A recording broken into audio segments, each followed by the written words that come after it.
In Argentina, McLaren has grabbed its third consecutive pole, but not before a battle. Michael Schumacher has found the extra pace to match it with the McLarens, thanks to new wider Goodyears on the front of his Ferrari.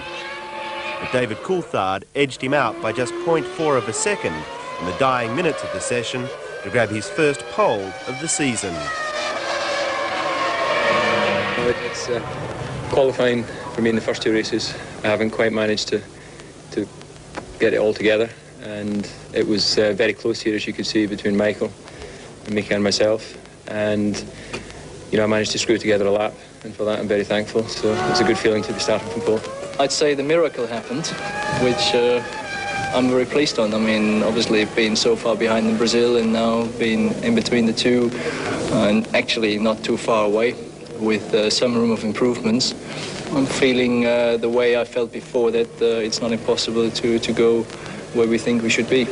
Mika Häkkinen, leading the World Championship after wins in the first two races, doesn't like the Argentine circuit. He's on the second row of the grid, unable to better Schumacher's time, a result that must give the other teams hope of breaking McLaren's stranglehold on the competition. Alongside Häkkinen is the other Ferrari of Eddie Irvine, which should make for an interesting start. Ralf Schumacher is the best of the rest, keeping it together in qualifying to snare 5th place. So far this season, Frank Williams has had even less reason to smile. His car's not their usual dominant selves. Once again, Heinz Harald Frentzen out-qualified his teammate, reigning world champion Jacques Villeneuve. Damon Hill had a disappointing day, seemingly asleep at the wheel of his Jordan. After a good showing in the morning session, he qualified 9th fastest. This spin adding to his disappointment. Well, there you are, David Coulthard's first pole for this year. He is in front of Michael Schumacher, who splits his teammate, Mika Häkkinen, who doesn't particularly like the circuit, so I hope he doesn't say that out loud, he might get punished. Eddie Irvine in 4th, Ralf Schumacher 5th. Harold Frentzen, first of the Williams drivers, in 6th, just in front of his teammate Villeneuve. Wirtz and Damon Hill, Fisichella 10th, John Alesi 11th, in front of his teammate Johnny Herbert. Takagi, good result from him. Barrichello, Panis, Trulli, Mikasalo, Deniz. Nakano, Turu, Rosset and Magnussen bringing up the end of the field for Stewart. There we are. It's an interesting grid, isn't it? And gee, Damon Hill's spinning. I don't think I've seen him spin quite as much as I have this year. Almost every time he goes out these days, he has a lose. Well, he had a lot of spins at Albert Park, and all on the same corner, which is very unusual. But it's good to see Goodyear, you know, fighting back and coming out with a new tyre and, as I said before, a new compound and slightly wider tyre. The thing with the modern Formula One cars now, there's very rare circuits that they go to that they don't run just full downforce all the time. Once upon a time, you'd alter your downforce considerably for long straights, so forth and so on. And they always used to try and keep the width of the front tyre down to, you know, obviously to penetrate the air a lot better. Bridgestone thought, well, hang on, if they're running all that much downforce, we can afford to run a wider front tyre, get the cars pointing in better. Goodyear have come back now with their wider tyre, different compound, and it certainly seems to be helping Ferrari. Maybe the miracle that we just heard Shuey talking about. All right, let's have a look at some of the points of interest, because the cars are still coming out of the grid at the moment. There's this continuing drama over the braking system, which is now getting a bit tiresome. Well, I'm getting sick of it for a start. I mean, I can tell you, you know, ever since Formula One racing was around, one team always tries to outdo another team, whether technically or otherwise. McLaren have thought up this idea. Williams had it. A couple of other teams have got it. Obviously, the teams that haven't been able to make it work or didn't think of it are trying to ban it. I think it's ridiculous when you can get the governing body past that particular setup 4 times and then you front up to Brazil and have the local blokes ban it. That's a bit stupid. And that's what Ron Dennis said. Yeah. That's all he said. What about this, though? Ferrari, Sauber and Minardi are censured over suggestions that McLaren, Williams and Jordan were unsafe because the system makes the car go faster. If it goes faster, it's unsafe. Well, I can if I rung up Minardi and said, listen, I've got something that'll give you 2 seconds, I don't think they'd say, no, we don't want it, and might make the car unsafe. Yeah, what rubbish that is. The Brazilian stewards also gave Jacques Villeneuve a severe warning when he lost his way to the circuit and arrived late for a press conference. He was told he must always set a proper example. I mean, this is now getting kindergarten stuff. Well, he's been told that from now on he may never get lost. Ron Dennis just again has lodged a complaint against photographers following the Brazilian Grand Prix. Now, the photos were close-up shots taken of Coulthard's car when it was abandoned after a spin-in practice session. Now, he was stopped. Several photographers jumped the fence. They illegally crossed the track. Now, McLaren have since installed a closed-circuit TV in their pits, allegedly to keep an eye on the photographers. Well, once again, this is really nothing new. I mean, all of the Formula One teams have got these fantastic garages that they physically bring to each circuit and prefabricate. Williams have had a security guy on their door for I don't know how long. It's a French guy goes to all the Grand Prix, and he's there and he knows who should be in that garage and who shouldn't, and you try and get past him. Nothing new, just filling some pages up on newspaper print, I would think. Well, a new Goodyear tyres available for the first time for Ferrari. Williams lodged. They're a longer life compound, they're wider, as AJ has just said. They're doing a great job, we've covered that. And Jos Verstappen possibly returning to Benetton as a test driver. I think that's good because he was lost to Formula One, and I know Ken Tyrrell was most upset and walked away from the team over it. He's very quick, but he's also quite erratic. I mean, he sort of has a tendency to fly off the road quite a lot, but Tyrrell got on very well with him. Tyrrell thought a hell of a lot of him to the extent where it really caused the break, and I think that was the main instigator of Ken saying, right, I'm out of here. All right, and just finally before, because the cars are now going out the warm-up lap, after this race we have a really nice little piece on the Silver Arrows from 1939, and it's a great piece where you actually see some wonderful ways that they used to go to the Grand Prix in those days, so if you can stay around for that, it'd be good. All right, cars are out in the circuit now, as we can see. Jordan, have a look at them if we get a good close-up, AJ. They have got more wings on this car than I've ever seen. Well, obviously they're fighting a downforce problem. The other interesting fact is that the weather is quite unpredictable, so it wouldn't be at all surprising if we had some rain during the race. So I, for one, seeing I'm not in the cockpit, don't mind that because I think it makes it quite interesting. But yeah, the Jordans have gone the way of the Tyrrells and put those huge small side, you can just see 1, 2, 3, 4, about the fifth car back coming in now behind Eddie Irvine. You can see the 2 larger wings either side of the cockpit, obviously fighting for downforce. Well, Tyrrell started that trend last year. We saw it in Melbourne this year with the Prost team.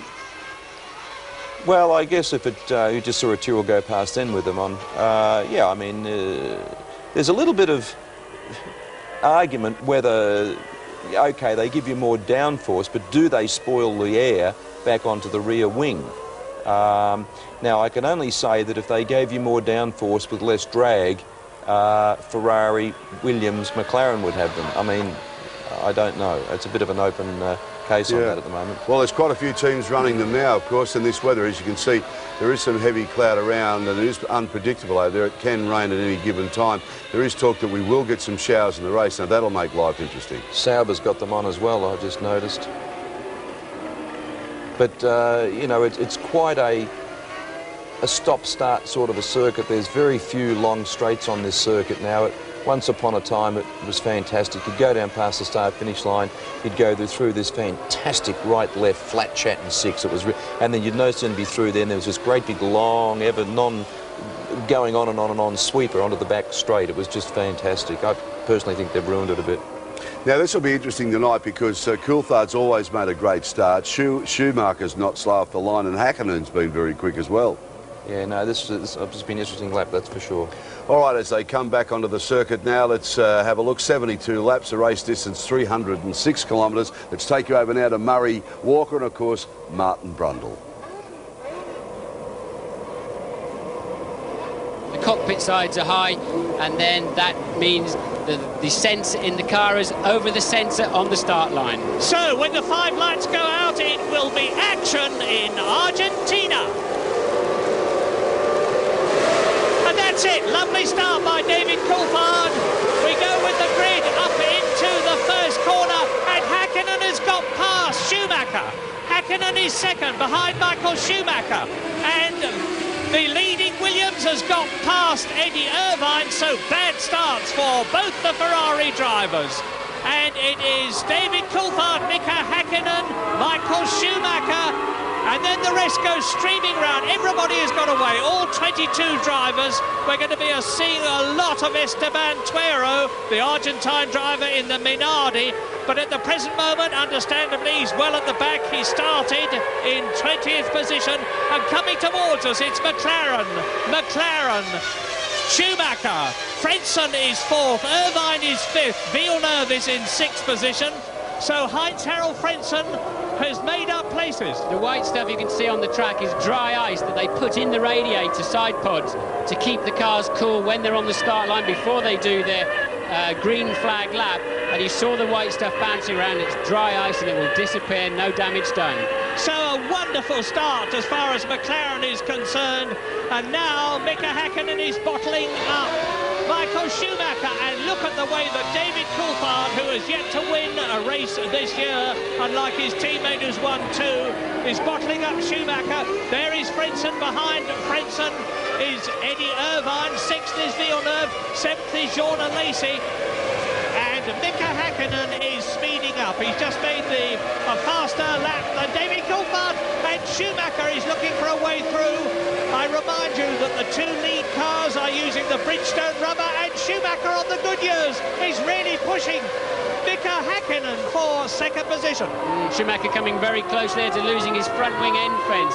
Häkkinen not giving him any ground at all. Michael having a bit of a feint up the inside into 1. I suspect that Michael has got a lower fuel load than Häkkinen because he appears to be significantly faster. This is not one of Häkkinen's favourite tracks. It's probably his worst circuit of the season, and he's been struggling through qualifying, and he's got a mirror full of Michael Schumacher, who looks in a hurry, Murray. Yeah, now I reckon that the McLarens are making 1 stop. Michael Schumacher, who's on a softer Goodyear compound, could well be making 2 stops, and he's got past Michael Schumacher, gets past Mika Häkkinen.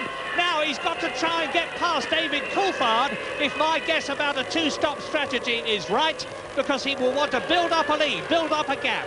And now he's starting to pull away from Mika Häkkinen. It's still Frentzen in 4th position, Eddie Irvine in 5th. Here comes Irvine. They're going to touch. Yeah, I think they touched briefly. He ran wide. They'll touch again if they're not careful. Irvine takes the place from Heinz-Harald Frentzen. Eddie Irvine loves this track. Tremendously bold move there from Eddie Irvine. He made it stick, and then he had to make it stick a 2nd time. Great stuff, Eddie. Here he is, and Eddie Irvine is pulling away from the 2 Williams because Villeneuve is now right up with Frentzen, his teammate. There is Irvine, who is 4th. Frentzen, who is 5th. Villeneuve, who is 6th. Villeneuve, a good slipstream down the pit straight and catapults up the inside of Frentzen to take the position, but he has to be careful. Frentzen doesn't get him on the way out of the corner. No, Villeneuve still there. No team orders in the Williams team, Martin. I don't think they've got time for team orders. They're not fast enough around this circuit. They've got to get after those leaders. No time to play around with each other. And right behind them, with the wings, the towers, as they call them in the Sauber team, is Jordan Lacey, who at last has got the handling of the Sauber right.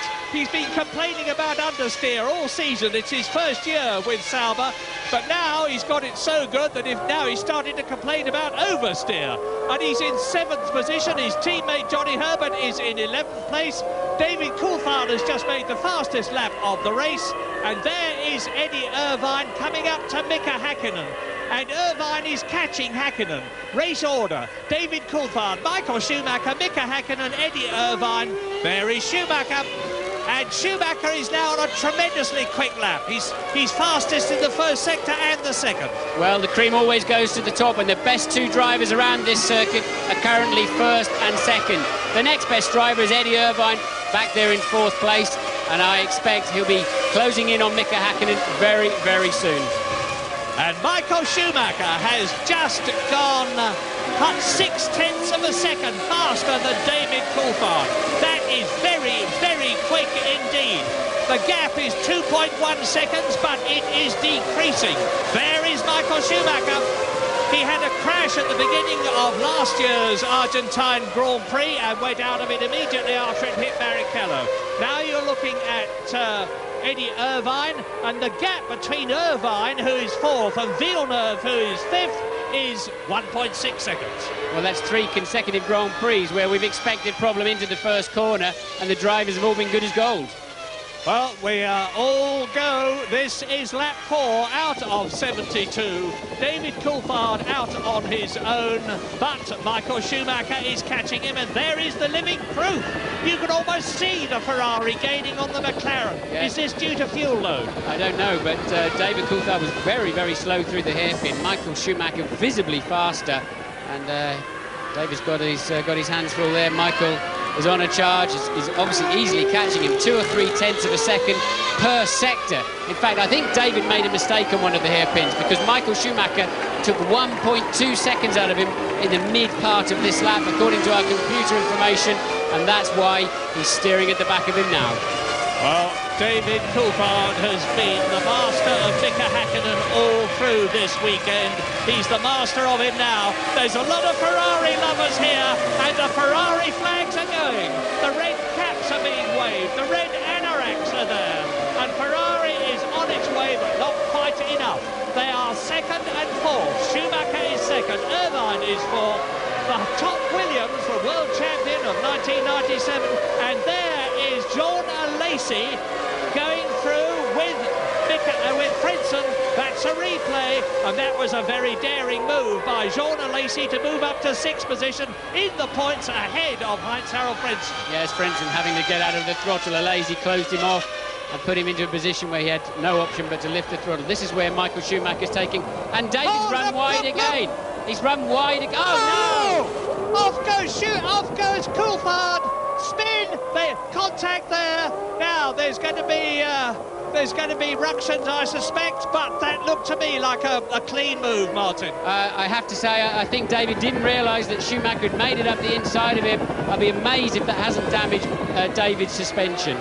And come to that, Michael Schumacher's, but I think David's suspension will be more exposed in that. Well, I'm sure we're going to get a replay, but meantime, as Michael Schumacher comes round, it looked to me as here's a replay now. Look, you see Schumacher right up alongside. Yeah, I don't think there's a piece of bodywork going missing there off of Coulthard's car. But I don't think David had any idea. He braked late, went in deep as he did the lap before, too deep. And I don't think he had any idea that Michael had taken so much time out of him. So now David Coulthard is well down. I'm just checking whether David Coulthard actually went into the pits there. But Michael Schumacher, as you can see, is well on his way. Mika Häkkinen is up into 2nd place, over 5 seconds behind the flying Ferrari. And it's Ferrari 2nd, Ferrari 3rd, because Eddie Irvine is in 3rd place, ahead of Jacques Villeneuve 4th. Here's a replay.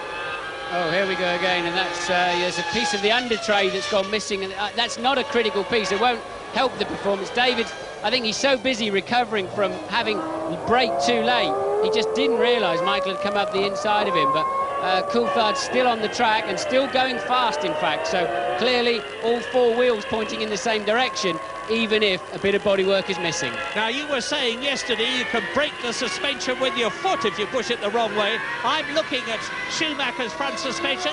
It looks perfectly okay to me. Well, there's a lot of load goes through those in the fast corners, and if it was going to break, it would have broken before now. But it can do other damage to wheel bearings and rose joints and that sort of thing.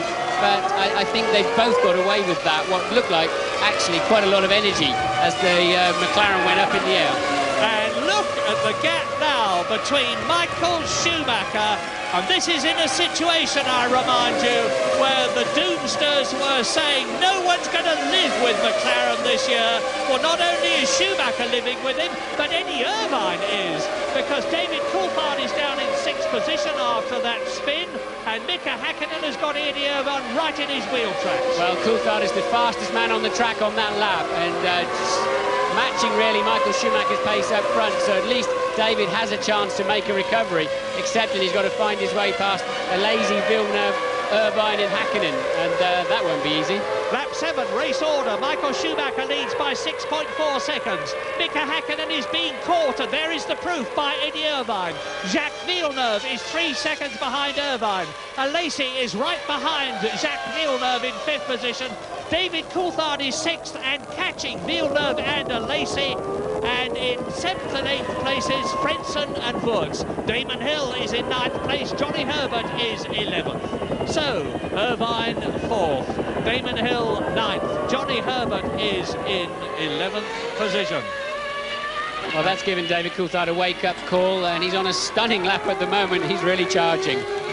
Yeah, he's just gone fastest of all in the first sector. Now, Coulthard has got a Lacey in front of him as we watch Hakkinen and Irvine.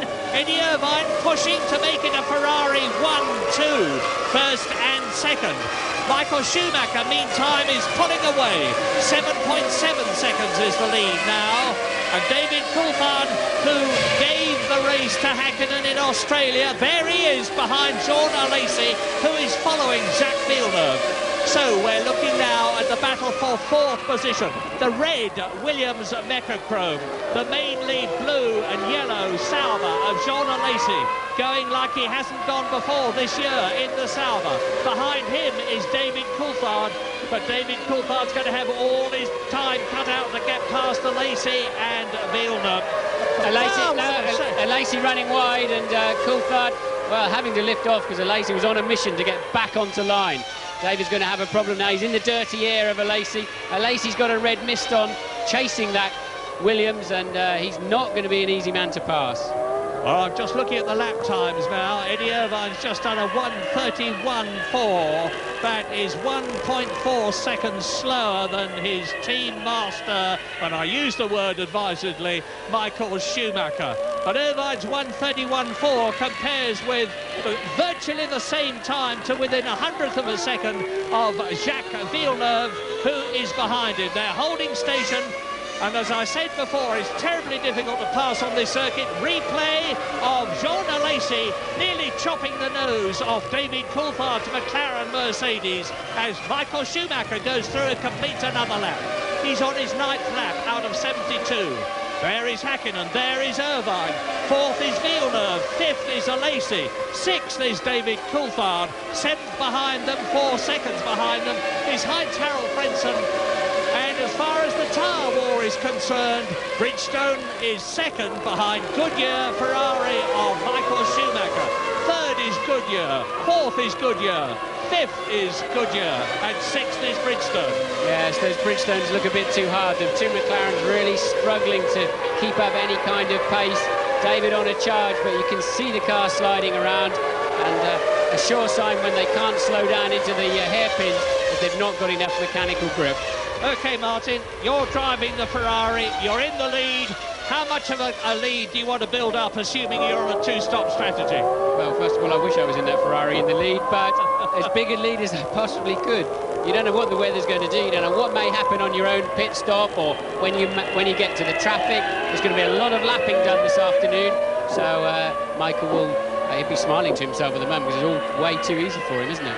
Well, meantime, David Coulthard is in the points, just in the points. We're with him now as they drop down the Senna S. This is about the only place on the circuit where there's any gradient. They're coming up to turn 16 now, the double right-hander, Villeneuve, Alesi, Coulthard, and they've dropped about 50 miles an hour there. Accelerate away, round the left-hander, turn 17, 135 miles an hour, build up to 180 miles an hour, and Alesi looking for his line as he follows Jacques Villeneuve, and Coulthard tight up behind them in 6th position. Frentzen, meantime, is making no gain at all in 7th place on this battle for 4th position. Frentzen is now 22 seconds behind race leader Michael Schumacher. Heinz-Harald Frentzen, who has beaten Villeneuve in the 2 previous races, is 7th. Wurz is 8th. Hill is 9th. Fisichella is 10th. I've got people dropping back all the time, of course. Ricardo Rosset, the Brazilian in the Tyrrell, is unsurprisingly last. I say unsurprisingly because he was doing a lot of spinning off in the practice and really does not seem to be very happy in Formula 1. He's way down, he's 55 seconds behind the race leader. Nakano in the Minardi is 21st. Tuero, the Argentine driver, is in 20th position. Mika Salo in the Arrows and Pedro Diniz in the Arrows are 17th and 19th. The Arrows have been performing much more reliably here. They're gradually getting the bugs out of what is an innovative and very impressive motor car. As Villeneuve, Lacey and Coulthard continue to fight for that 4th position on lap 11 out of 72. Here's the... And Eddie Irvine is... just checking. Eddie Irvine is only 1.6 seconds behind Mika Häkkinen. And his last lap was marginally slower than the McLaren, so things are fairly static there.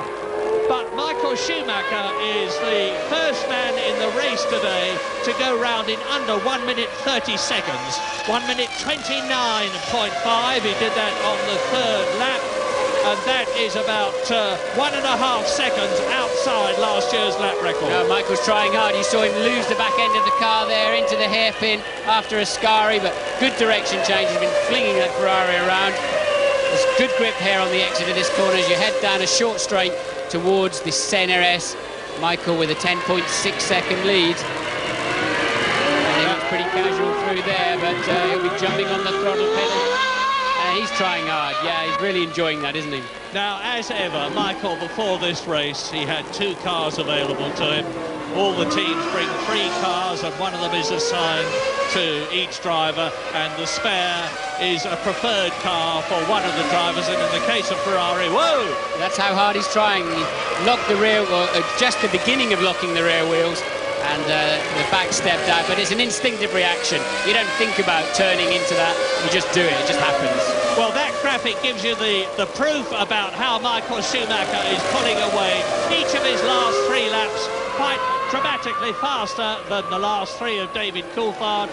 The result is that Coulthard, who was leading at one time, of course, is now down some 19.19 seconds behind Michael Schumacher on lap 12. And now we're riding with Coulthard as he attacks. That's Coulthard into turn 3, having a go at the inside of Alesi. Didn't make it stick. He keeps yo-yoing up to the back of Alesi and then falling as he gets in the dirt here or locks a wheel or something, falling away again. David having a terrible race. Now, I was saying that Michael Schumacher had the 2 cars, and right up to the time the pit lane closed, he was debating about which of the 2 cars, which had different setups, he was going to use. Well, I don't know how the other one would have gone, but this one's going pretty well. Lap 12, he's faster again, Michael Schumacher, presumably as the fuel load comes down, as a bit more rubber goes on the track, as he enjoys the adrenaline of leading a race for the first time this year for a long time. He's going faster and faster. I don't know how Ralf Schumacher ended up back in 13th place after his excellent qualifying position in 5th position on the grid, so clearly he's had it coming together with somebody. Ralph way back in 13th, David Hill in 9th, Johnny Herbert 11th. Well, at least Ralf Schumacher has not only done more than 1 lap, but is still on the same lap as his brother, race leader Michael Schumacher, who has just gone faster again. 1 minute 29.285, 1.3 seconds outside Gerhard Berger's last year's lap record in the Benetton Renault. And that is Alesi. There is David Coulthard. Now, David obviously hasn't settled for 6th position, but he's not having any effect on Jean Alesi. And that coming together with Michael Schumacher could cost him very dear indeed. At the time it happened, he was on 10 points. That's Eddie Irvine in 3rd position. And now, of course, he's on 1 World Championship point in a situation where he's already 8 World Championship points behind Mika Häkkinen after 2 races. 60 laps to go yet, though. Plenty to happen, I feel. Yes, because we don't know about the strategies. We don't know, for that matter, whether we're going to get a bit of dampness or even a bit of rain on the track. When I came to the commentary box, it was looking quite gloomy.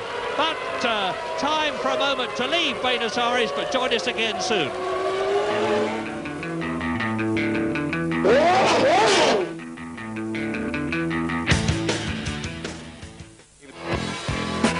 Welcome back to the Argentine Formula 1 Grand Prix. Now, after 15 laps, Michael Schumacher out in front of the Ferrari. Häkkinen, Irvine, Villeneuve, Alesi, great job tonight, and Coulthard fighting back now.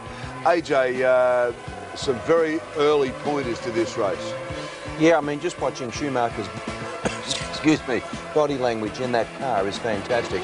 I mean, he's really driving at 11 tenths, and that would suggest that he's on a two-stop strategy, and I would suggest that a lot of the Bridgestone blokes are on a one-stop strategy, which will make it very interesting indeed in the next couple of, well, in the next 10 or so laps. Coulthard's accident, well, that was interesting. That's twice in a row now at the same corner he went too wide. But I think what a lot of people do is they underestimate just how quick Schumacher can carry the speed of a car into a corner. And I guess if you're David Coulthard and you run a bit wide and you think, well, I went in there pretty quick, you just don't imagine that anybody else could go in there as quick and not do the same thing. But that's Schumacher's strength, his ability to be able to carry the speed of the car into the corner, and his mid-corner speed is just, it's awesome. Back to Barry Walker.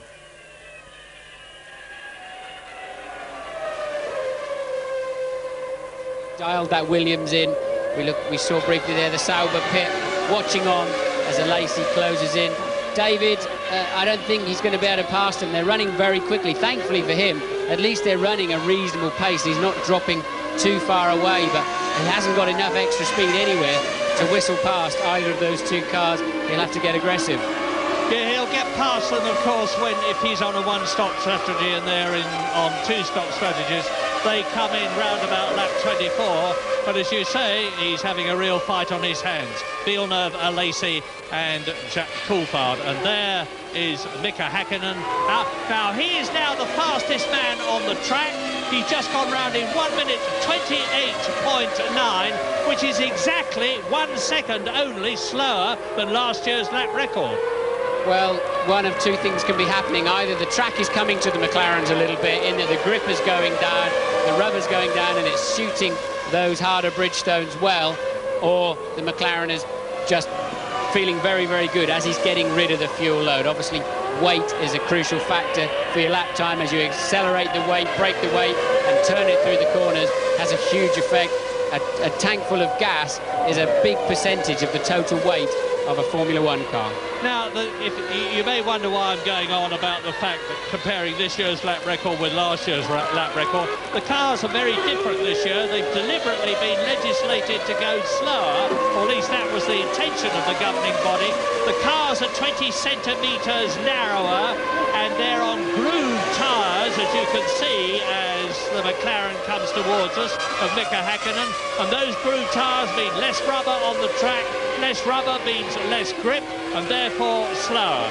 And here is Eddie Irvine, but still the cars are only 1 second slower than last year, and they're going to go quicker still, I think, provided we don't get any rain or dampness on the track. Now, Eddie Irvine, who you are watching, who was second brilliantly last year, and really has made giant strides in the Ferrari this year, in my opinion, is 5.6 seconds behind Häkkinen. Well, you saw the flag up on the TV screen saying 55 laps to go. I can tell you, when you go past the pits and your pit board tells you 55 laps to go, you think, wow, I'm out of breath already. But Irvine going well, but not really. I mean, Häkkinen's car's now beginning to work well, as we said, and Irvine can't really respond to this moment. Now there's two men charging at the present moment. Alexander Wurz, who is in 8th position, and he's catching Fredson. Damon Hill, who is behind Wurz, just behind him, and he is in 9th place. Now, two others who are going well, Johnny Herbert down in 11th place, as we look through the suspension of Eddie Irvine's Ferrari. Johnny Herbert, after this torrid weekend, is making pace. He's closing up on Fisichella, who is in 10th position. Ralf Schumacher has recovered. No, he hasn't. There he is. Off. As I say it, there he is off the track. Well, he was in 13th position, and it looks as though he was up to his old tricks there, although he's got further here in Argentina than he did it. Hello, here is Schumacher lapping. He's just up to the tail enders now. Schumacher lapping the first cars.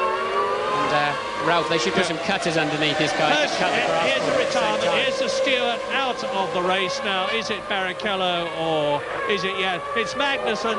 Magnussen's come into the pits, and the unfortunate Dane, who has not had the best of times since he joined Formula. Oh, that's that's the reason Magnussen and Schumacher, we didn't see a collision, but either Schumacher was just being a bit precipitate or there was a touch.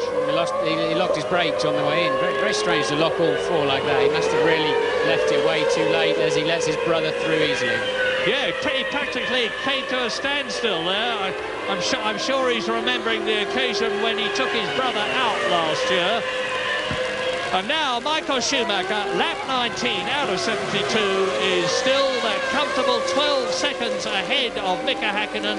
But with Mika Häkkinen's fastest lap of the race that we've had so far, it's come down to just under 12 seconds rather than just over 12 seconds.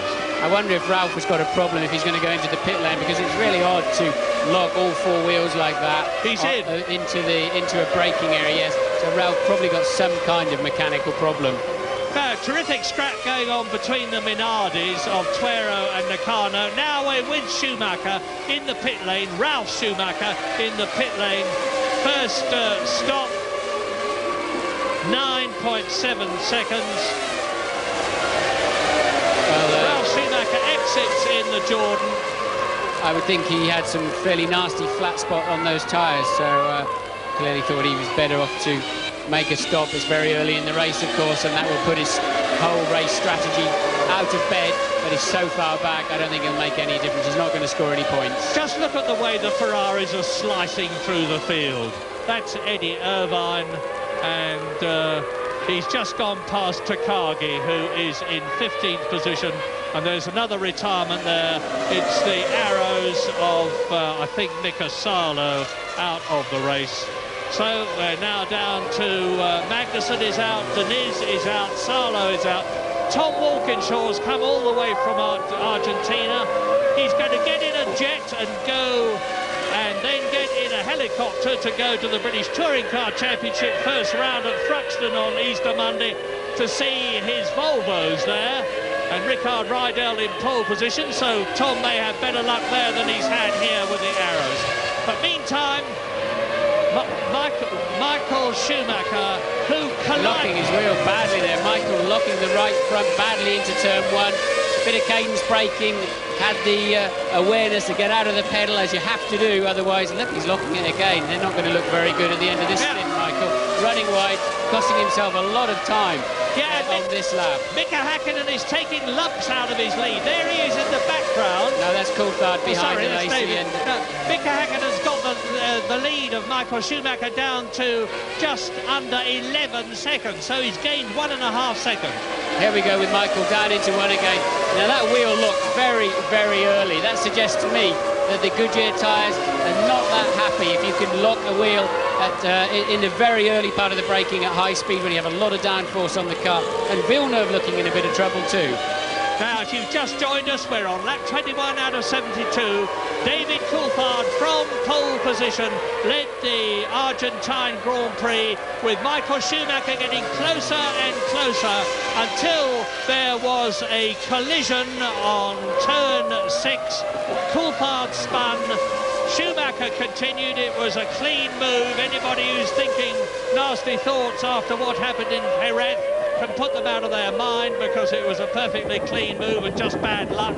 But Schumacher went into the lead.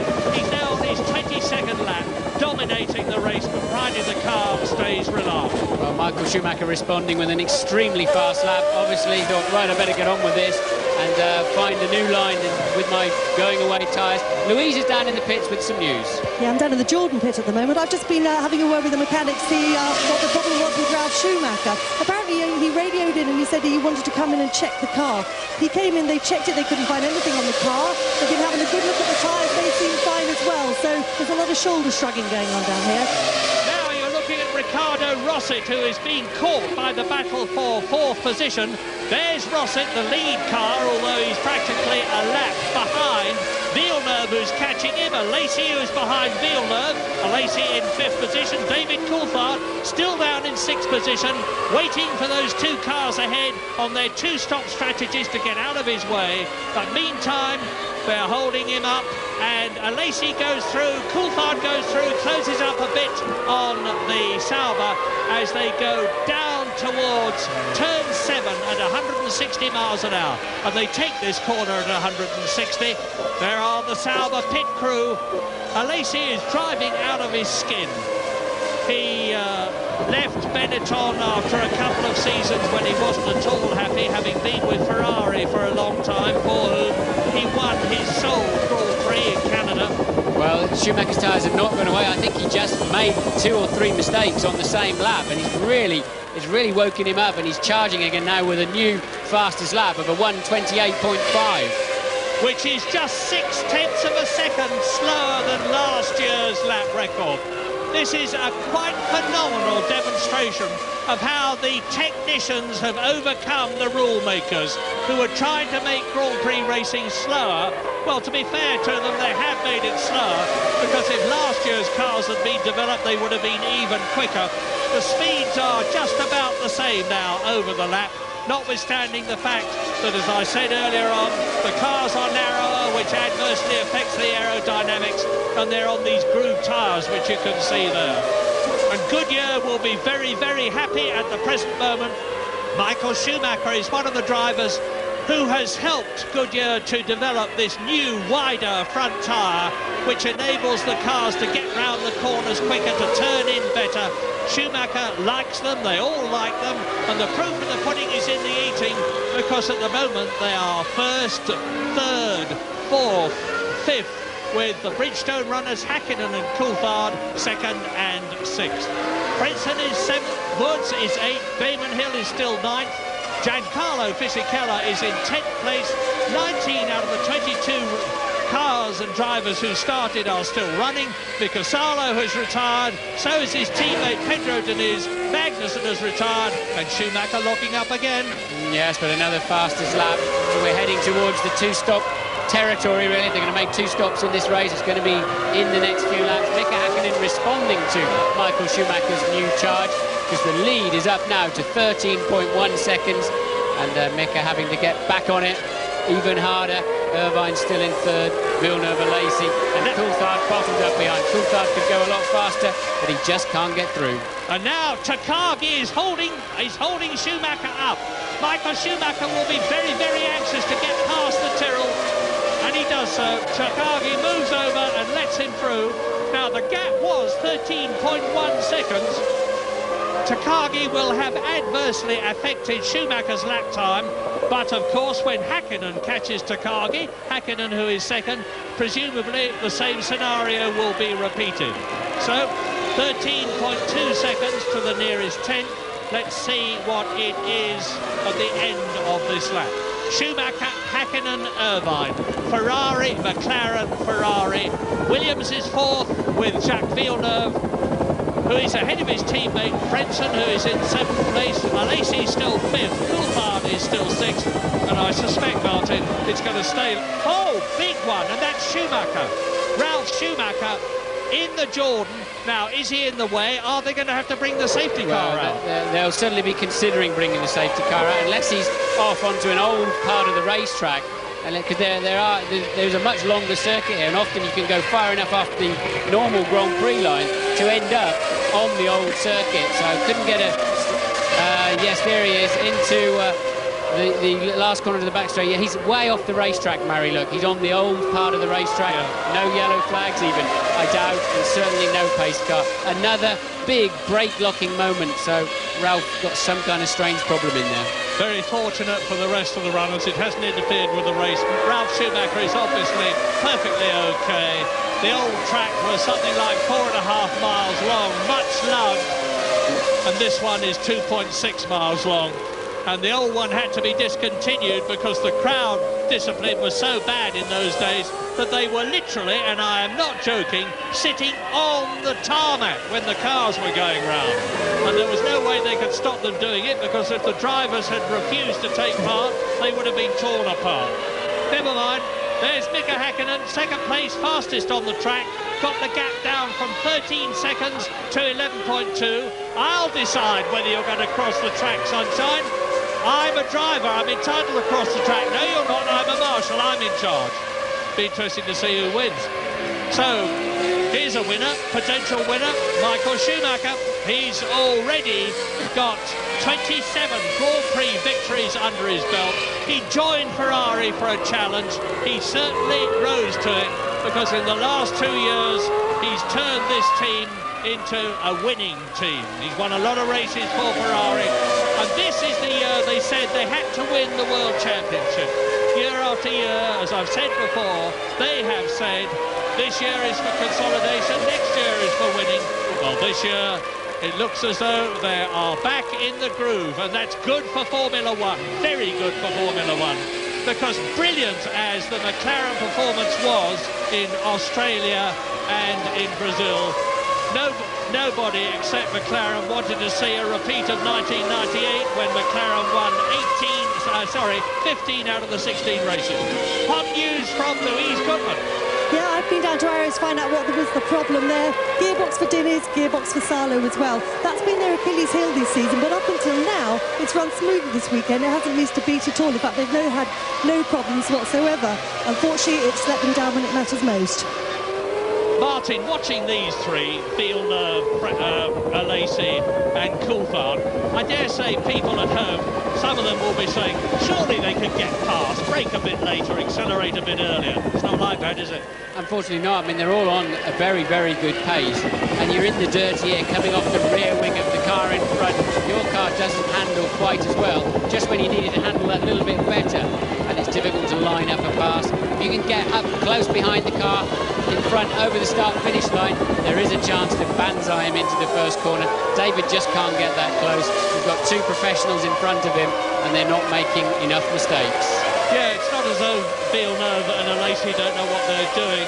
This is Jacques Villeneuve's 36th lap, 36th Grand Prix, I'm sorry, and it's Alesi's 138th. And we're expecting Michael Schumacher in the pit soon, which is just about on target, because this is lap 27. The earliest lap he would have stopped is 24. That's 3, where David Coulthard is much faster than Alesi. We've seen him have a couple of goes up the inside there, but again, never close enough to make the move. It's not really a legitimate overtaking place. Michael Schumacher on his way. He scored 444 points from his 104 starts. That's an average of 4 points per race or better. Pretty good going, and he wins 1 in 3 of them on average too, and that's why he earns some staggering amount of money with a lot of noughts on the end, Murray. Yeah, while we're throwing a few facts at people, he's been on the podium for over 50% of his races, a quite amazing achievement. Now he's 11.3 seconds ahead of Mika Häkkinen, or was, and he's been given the sign to come in and change cars, during which time there is no doubt about the fact that Mika Häkkinen will take the lead. Yes, Häkkinen is going to get track position. I would think he's one stopping, as you've already pointed out, and he'll take a bit of overtaking because his pace is very, very good considering the fuel load he's carrying. Michael is going to have to pass Häkkinen at some point to win this race, and well, we saw what happened when he tried to pass David Coulthard. Yes, don't think that because... Oh, this is the first of the top drivers, Jean Alesi, to come into the pits, and he's on his 28th lap. Ralf Schumacher took 9.7 seconds, 8.4 seconds. Oh, he's running over the wheel guns on the way out. No particular problem, I think, for Jean. I have seen cars out on the racetrack with 20 yards of air hose trailing behind them, but I think it was fine for Alesi. There were no men out there, but those air guns should not have been in the pit lane. And I remember once when Johnny Herbert went charging out with the trolley jack attached to him. James Allen, here is Michael Schumacher. He's your man. Thank you very much, Murray. Yes, they've kept him out a little bit longer because of those problems that he had, but here he comes now. And the big question is, will Ferrari decide to put enough fuel to see him through to the finish? That's the question mark we need to the answer to. About 7.5 seconds would be a normal two-stop amount of fuel. Obviously, Ross Brawn at the front just checking the front suspension of that Ferrari to make sure that there was nothing wrong with the calipers. 9.5. Is that enough fuel, Martin, do you think, to take us to the end of the race? James, there's Häkkinen. Look for Häkkinen. He's just gone past me. He's taken the lead. And Michael Schumacher joins in second place ahead of Eddie Irvine. I don't think they put enough fuel in unless they were carrying an enormous amount of fuel. As we watch Alesi getting tangled up in somebody's air guns on the way out. It's Well, where did that air gun come from? I can't work out where it actually came from. Was it one of his own guns that he carried with him? I don't think it was, but anyway, here's Michael Schumacher while we get more news from Louise Goodman. If you were looking closely at the pictures of Alesi when he hit that air gun, you'll see he's actually taken one of the winglets off the car. So I suspect he's going to have to come back in again, change the engine cover so he can run around with 2 winglets on. Thanks for that, Louise, and very well spotted, because that will adversely affect the aerodynamics. Here's Damon Hill in from 9th position in the Jordan. He's got those winglets on that Louise Goodman was talking about on the Sauber, the tall ones on the pylons, which just give that little bit of extra downforce, which is helpful on a track like this. I have a feeling it was one of Alesi's own wheel guns, but I don't think they would bother to stop to change the engine cover for winglets, unless he's got bodywork hanging off, and they may well black flag him in that situation. Riding with Michael Schumacher, he's made his 1 stop, and we're expecting Eddie Irvine in very shortly. Meantime, Mika Häkkinen leads on lap 30. There he is. Mika Häkkinen, the winner in Australia, the winner in Brazil, the World Championship leader. 3 Grand Prix on the trot he's won. Here is Eddie Irvine now. Michael Schumacher's stop was 8.4 seconds. Stop. The mechanics attack the 4 wheels and tyres. The man in the front keeps the front up. The man in the back keeps the rear up. And Eddie Irvine's time of 9.2 seconds, 0.8 of a second longer than Schumacher. And here's Villeneuve, and David Coulthard somehow has got ahead of him, but not any longer. So Villeneuve clearly having some kind of problem. Coulthard getting a run at him, and Villeneuve coming back.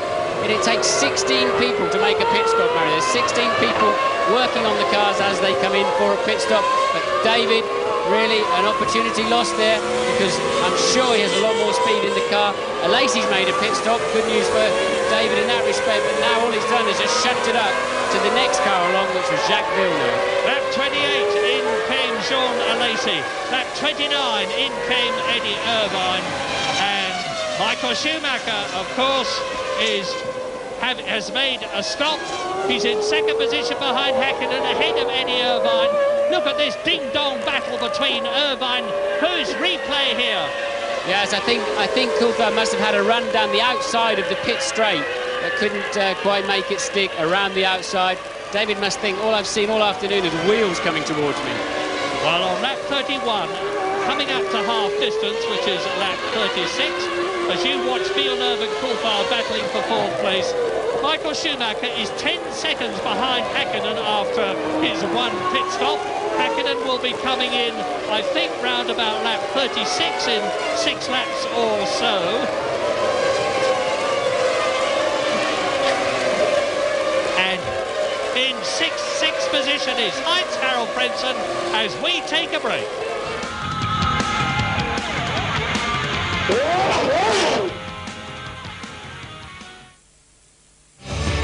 Welcome back, and as you can see, just into the pits now is David Coulthard. So all getting very, very interesting. And AJ, what a remarkable race. I mean, we're seeing so much passing, so much drama.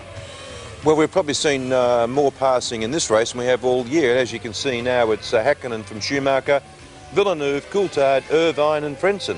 Interesting leaderboard. Let's go back to Murray. You can see the 2 Saubers for Jean Alesi and Johnny Herbert, who are 9th and 10th. So David Coulthard is down to 11th position. News from James Allen in the pit lane. That stop may not work for David, because Williams are about to bring Villeneuve in, and of course if he pops back out in front of him, David will be just right back where he started. Interestingly enough, just a lap ago, McLaren gave Häkkinen a sign saying push, and he doesn't normally need much encouragement, but obviously Ron Dennis feels that he does today. Done a quick calculation, Murray. Michael Schumacher put 54 kilos of fuel in on that first stop, which at about 2.2 kilos a lap means he can go for 25 laps. So he is going to have to stop again in this race. What a lot of people don't realise, of course, is this race and all races are not just about the car and driver.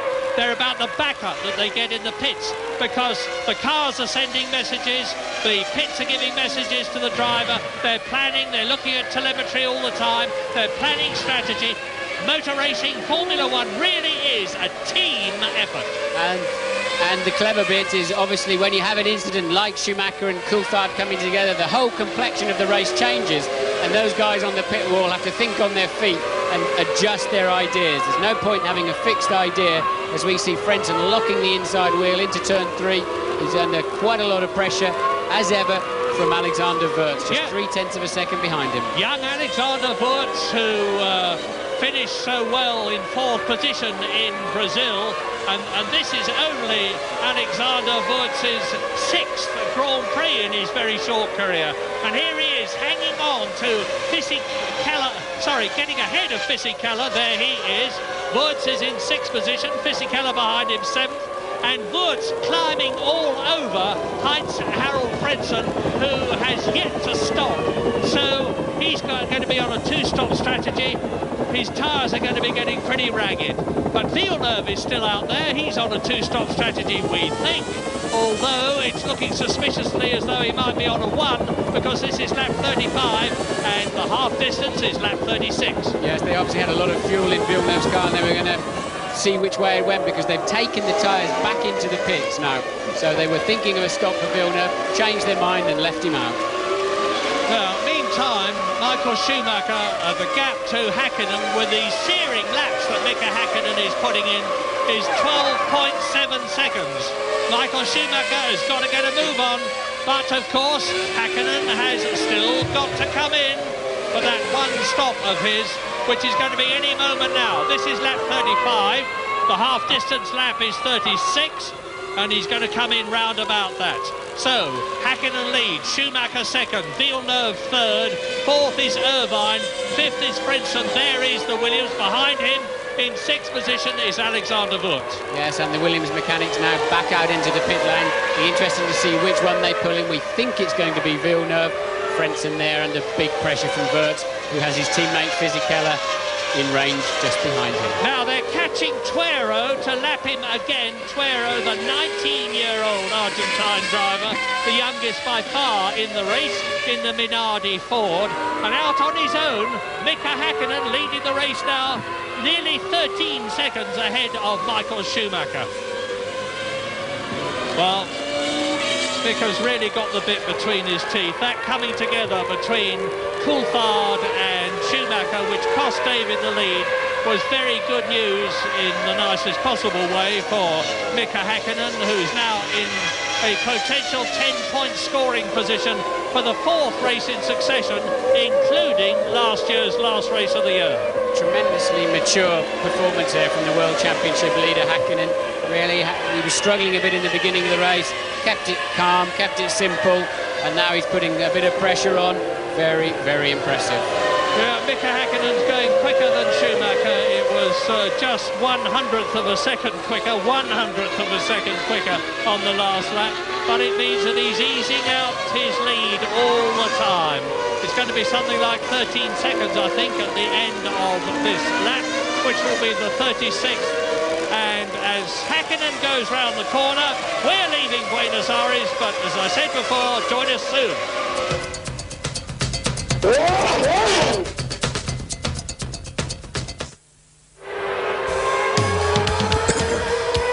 Welcome back. As you can see, Jacques Villeneuve from 3rd place into the pits. And AJ, a long stop, so a lot of fuel going in. Yeah, Daz, plenty of throttle on the way out too. 12.4 seconds. They put quite a bit of fuel in. May suggest that could be his one and only stop. And back just in front of David Coulthard. He came out of pit lane and just came out in front of David Coulthard. So after 37 laps now, Häkkinen, Schumacher, Irvine, Frentzen, Wurz and Fisichella. Back to Murray. Position. Which is not going to be at all easy. First of all, to pass him, he's got to catch him, and that's going to take some doing. Into the pits comes Heinz-Harald Frentzen from 4th position. Now, Wurz was right behind him, so Wurz will go up into 4th place. Jacques Villeneuve, on the other hand, was 30 seconds down, so I guess that Heinz-Harald Frentzen, after that, this is an incredibly long, there's a problem.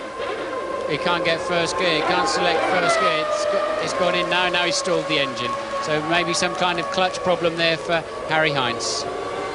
Well, that's blown his chances of getting World Championship points. Look at the way the seconds are ticking away. We haven't got a clock running on him, nor the organisers.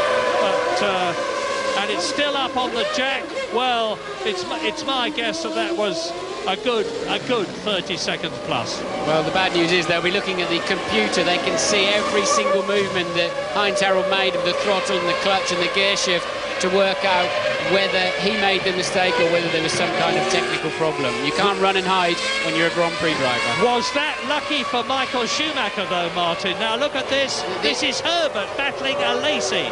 Yes, Herbert trying to get up the inside of a Lacey with a back marker in play as well. Nothing working out. Johnny doing well to stay on the road. Terribly lucky for Michael Schumacher because he just got past the pits as Heinz Harald Frentzen was coming out and lapped him. Yes, of course, but Frentzen would have had to have got out of the way. He'd have been blue flagged because he was being lapped.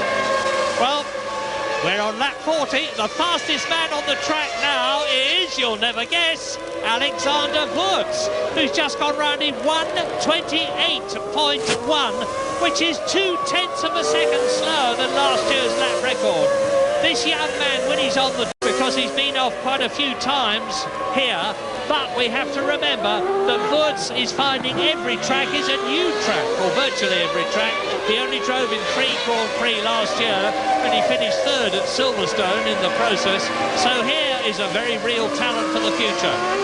He's in 4th place ahead of Alesi, Herbert and Villeneuve, and we look now at the Minardi of Shinji Nakano down in 16th place as he makes his first pit stop. Another Minardi without a wheel ready to go on, and that's the second time we've seen that. Amazing, they don't seem to have the wheels and tyres ready for when the cars have been coming in. Here's Mika Häkkinen, race leader. Wurz is on another flying lap. The Benetton boys are out in the pit lane. I don't know who they're expecting in first. I would have thought they'll bring Wurz in first. But as we see Trulli coming in the Prost, I wonder where Wurz has found that kind of speed. He must have been tucked up behind. Yes, he was tucked up behind Frentzen, of course, wasn't he, in the first half? Absolutely. Now, only 2 men in the top 10 have not yet stopped. Mika Häkkinen has not yet stopped, and Wurz has stopped there, and that kind of pace that he was putting on before he made the pit stop was going to put him into play just behind Coulthard, I think, and Villeneuve for the tail end of the points. So watch Alexander Wurz going down the pit lane at the mandatory 75 miles an hour, which is the maximum. Here comes Mika Häkkinen, who has yet to stop. I wonder if Wurz did get, because the Villeneuve and Coulthard were only just coming past the start-finish line when Wurz was a long way down the pit lane, albeit at 120 kilometres per hour. Be interesting to see if Wurz managed to get out in front of them. Look for Schumacher. We've seen Häkkinen.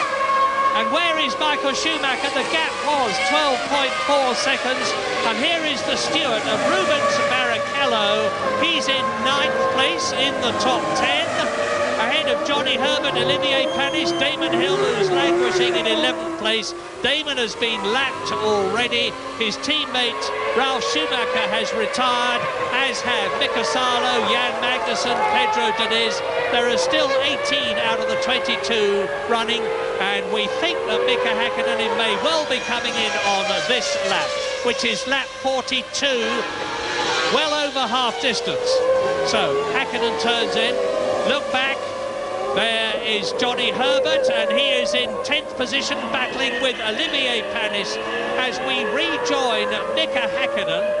Now he's coming up to the left-hander at turn 12. Turn in here, then there's a short straight. Oh, he's running wide. I don't think it'll be a problem, but Häkkinen late on the brakes, running wide. He's really fighting the car, look, isn't he? And see if he comes in the pit lane. Yes, he does. In the pit lane now, he'll attack that. He's only got a 12.9 second lead, so he'll come out behind Michael Schumacher. As you saw him broadsiding, James is in the pits. Just to give you an idea, Martin, of how important this stop is to McLaren. Ron Dennis himself is holding the arrow, pointing to where Häkkinen should go. McLaren here aiming for a stationary time of around 11 seconds. He'll lose around 25 seconds here to Schumacher, so Schumacher will have to build a lead of around 20 seconds over Häkkinen in the middle stint of this race in order to win it. We will see. Back to you. Schumacher leads. He's gone past. He's into turn 1. There he is. Now look for Mika Häkkinen emerging from the pit lane, and bad luck for him because he does it behind Frentzen. No, it's Frenzen's a lap behind. Frentzen with his pit stop problem. Frentzen is out of play, Murray. Yeah, but is he going to move over is the key question. That's right. He should do, of course. But now, Michael Schumacher is back in the lead on lap 43, but he's still got to make another stop. So he's going to be really forcing the pace now, trying to go faster and faster and build up a gap of some 20 seconds before before he comes in for his second pit stop. Lap 43, Hakkinen has lost the lead to Schumacher. Eddie Irvine is third. Lacey is in fourth position ahead of Alexander Wurz. Sixth is Villeneuve, seventh is Coulthard, eighth is Fisichella. It does not look like Coulthard's day at the moment. No, not at all. Terrible race for David. And look, Wurz's sprint that he did before his pit stop has catapulted him ahead of Villeneuve and Coulthard. Wurz up into fifth. And it just shows you a few good hot laps in amongst all the pit stop times, get through the traffic, and it can make a huge difference to your race. Yeah, this lad's got a great future. Remember how he passed Heinz-Harald Frentzen? Yes, into the first corner in Brazil at the last race. And as we see Canis in the pits, well, they're just having an awful time. He was up into 10th place, but that was before he came into the Now, the good news from the Prost team is that it does look as though they have now got some reliability as we rejoin the battle which has been going on for so long in this race between Jacques Villeneuve and David Coulthard. This time it is for 6th position. And it looks to me as though his petrol filler cap is open. Yes, could well be, but I think that's Hakkinen coming up to lap Frentzen. Yes, Hakkinen to lap Frentzen, who's had a pretty poor afternoon as well. In fact, a pretty poor weekend since he ran into the back of Tuero. Schumacher going through the back markers, through the Minardi. He's really got to put a charge on. It's not lapping quickly, 29.0. It's not particularly quickly as we home in on Eddie Irvine. Now, is Frentzen going to let him through? The gap between Schumacher in the lead that we're looking at and Hakkinen in second place was 9.4 seconds when Hakkinen emerged from the pits behind Heinz-Harald Frentzen, who had already, of course, been lapped by the man you're looking at, Michael Schumacher. Well, whatever happens in this race, it has broken them short. Oh, here we are. Oh, that's a close one. And having to really get on the brake pedal, unsure of whether Tuero didn't really commit one way or the other, and Eddie having second thoughts, but carrying on through nonetheless. At 45, Schumacher leads Hakkinen by around 10 seconds. It was 9.4. I expect it to be more now. It's 13.8. That's what Frentzen has cost Mika Hakkinen. Schumacher's lead has gone up to nearly 14 seconds as Frentzen emerges from the pits again. Well, that's a stop-and-go penalty for Frentzen, I would imagine. I don't really understand. They were just holding him, it looked like, for the 10 seconds, so maybe he's had a pit lane speeding. Yes, you're right. Yeah, OK, so pit lane speeding. Well, that's finished his afternoon off completely, hasn't it? 10-second penalty for Heinz-Harald Frentzen, which pushes him right down the field, out of the points. And here is Eddie Irvine going inside the Williams. Now, Irvine is really driving another great race here this year as he did last year. Third in 1998, he was second last year. Well, you see the missing winglet there from Alesi's car from when he hit the air gun on the way out of his pit stop. It won't affect him too much. They only give a few kilos of downforce. I don't think it will bother him too much at all. So Alesi currently in fourth position, and appears to be no other damage. The guy carrying the most damage, of course, is David Coulthard. That broken under tray will be hurting the rear grip, the rear downforce of his McLaren. So we watch Alesi merrily on his way. Lap 46 out of 72, top 10. Michael Schumacher 14 seconds ahead of Hakkinen, who is actually being caught by Eddie Irvine, third, 23 seconds down. Alesi is fourth. Wurz is fifth in the Benetton.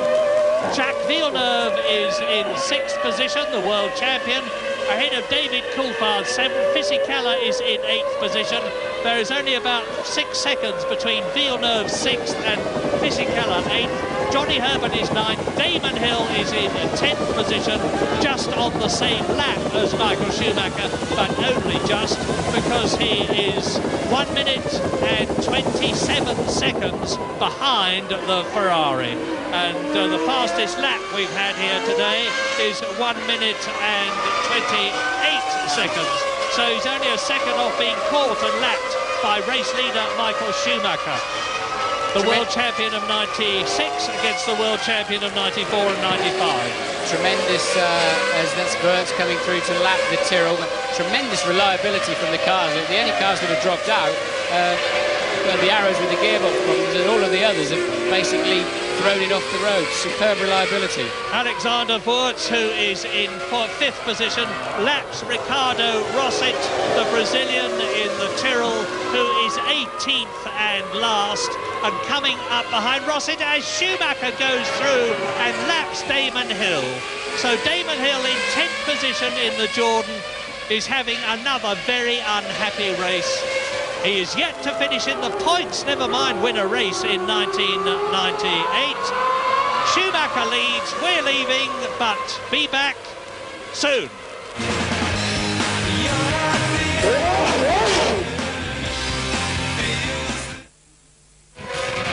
Welcome back. Have a look at this. This is Johnny Herbert, almost out of control, fighting the car with a puncher. He came together with Damon Hill. Damon Hill gone back into the pit area without the nose cone, and that was a wild ride. Well, it looks like he's going cross country. I mean, he's done the right thing to get off the track and get out of the way of other people, but by trying to get back to the pits like that, he's liable to do more damage down underneath his car. Two Brits taking themselves out. Schumacher out in front now. Hakkinen, Irvine, Lacey, Wirtz. Great drive. Villeneuve. Can Shuey do it with 13 seconds? I don't think so. He needs more time. Yeah, he's also got a tail light hanging loose off the back of that Ferrari. If you can have a look at it wobbling around, that's the light that they obviously have to put on if it's wet conditions. They have a very bright tail light to help the visibility of the person following them. So that won't represent any sort of major problems for him in terms of finishing the race. But no, Daz, you're right. Here we go. Another shot of Johnny Herbert with that flat tyre. He really had a wild ride, didn't he? Fought it all the way. All right, Schumacher, can he hang on? Will Hakkinen catch him? Good race coming your way. Let's go back to Murray. Causing Johnny to make an unscheduled pit stop. Michael Schumacher fighting the car.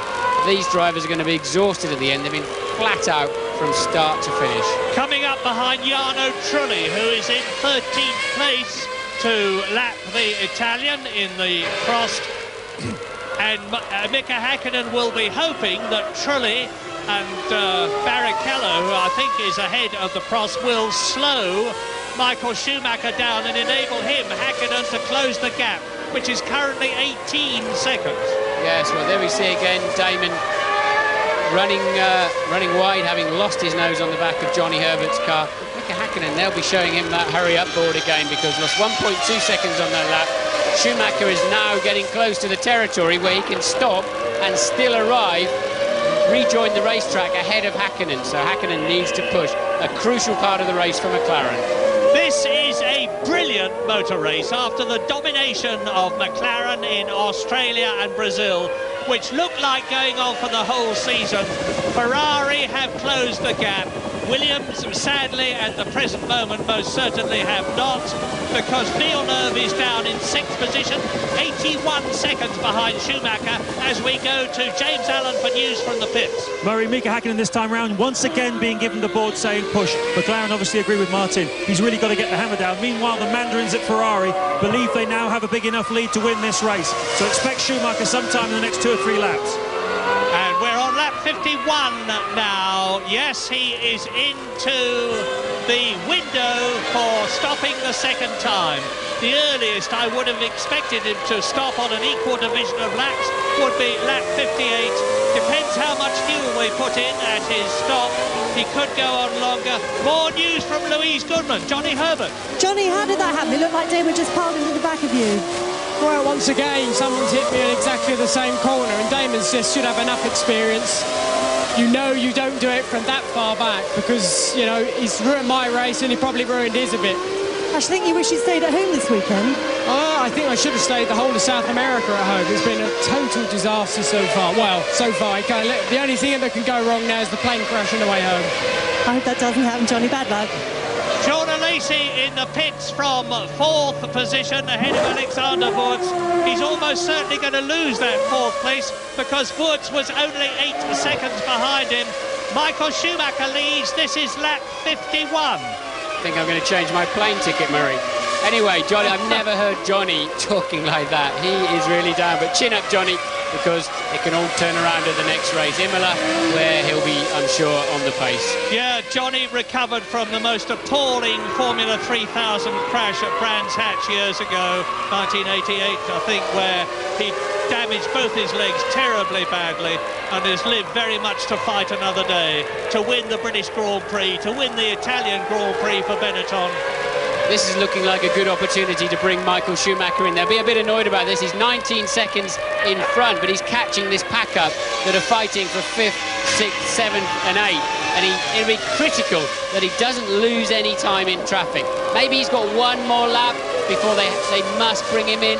The Ferrari guys, they look like they're just moving around in the pits there. I think somebody will be calling them saying, come on guys, we're going to have to bring him in probably slightly earlier because we cannot afford to lose 2 or 3 seconds in that pack. Yeah, you can see the gap between him and I think it's Alexander Wurz in front of him. It's quite a big gap at the present moment, but at the speed that Michael Schumacher's going, that gap will soon narrow to nothing. His previous lap was 28.7 and Wurz's was 29.8. So Michael Schumacher's lapping 2 seconds faster than Alexander Wurz. And it looks to me as though he maybe, we'll soon know. No, he's going through. Yes, he's going through for another lap. He'll stop. I think he'll stop at the end of this lap. They'll probably watch the first half of the lap, watch the computer section times and calculate if he has to come in this one or maybe he can leave it one more. This could just wreck Michael's day, actually, because it could just force him into an early pit stop that he didn't really want to take and leave him in a position where he has to muscle his way past Mika Häkkinen. Let's hope so. Well, he's coming up to David Coulthard, who is in 7th position. Michael Schumacher leads, and it may well be that there could be David Coulthard is following Jacques Villeneuve and has got Alexander Wurz behind him. You can see how that gap is closing. Wurz is 4th. Behind him is Alesi, behind it, and there is Michael Schumacher. And there are the Ferrari mechanics. Now, it's definitely this lap for Michael Schumacher. They've cut it desperately fine, but I think it's absolutely perfect. The tyre covers are still on. He's right up behind Alexander Wurz. They'll call it. They'll have to call him in. Surely it's the right decision. Bring him in this time because you'll see him peeling off shortly, I think, and giving it plenty through the pit lane. Coulthard goes past the pit lane. Here's Schumacher. I would think he'll be sideways when he gets to there. He gets it. Go for it, Michael. That's it. Get the power on. Critical pit stop, and it's all. Oh, there he goes. Lovely one. And this is a very, very important stop for the Italian team. They need to do this in something under 8 seconds if they can. The wheels are on. The fuel is going to be the last thing. Yes, go. He had it in first gear, 8.1. Not bad. Häkkinen's not gone past yet. Häkkinen is not there. No. Michael Schumacher's going to rejoin in the lead. Yes, Häkkinen stuck behind the Tyrrells. Critical there. Häkkinen had a terrible lap on that lap just when he needed to have a flyer. And Michael's rejoined in front. Well. So, Michael Schumacher has made his second and last stop.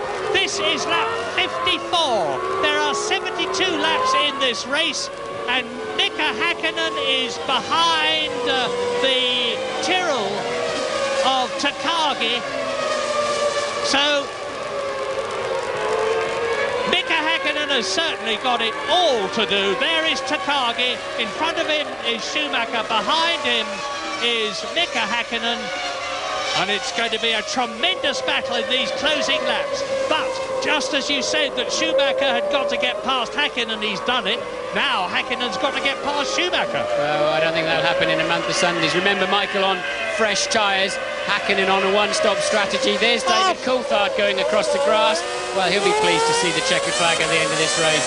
They've had it coming together. Villeneuve out of the race, is he? Has he stalled his engine? Has he damaged the car? He was in 7th position. And yes, see the heat haze behind the car. Jacques Villeneuve retires. That's the second car that Coulthard has collided with, or he's had a collision with, would be a fairer way of putting it. Villeneuve was 5th in Australia. No points in Brazil. Here we go. In fact, David had gone down the outside of him somehow. They both pirouette. It looks as if David had a run down the inside. Jack said, no, you don't. And the pair of them got together. That was almost inevitable, really, because they've been running in tandem all day, slowing each other down. It's done nothing for David's point position, because Fisichella's obviously slipped through. David's still back in 7th. And these are the two mates who shaved their heads in sympathy after the Japanese Grand Prix the year before last. A slight rift in the friendship there, no doubt. But lap 55, Michael Schumacher leads Mika Häkkinen. Ferrari leads McLaren by just under 3 seconds as Mika Häkkinen goes past and laps Jarno Trulli.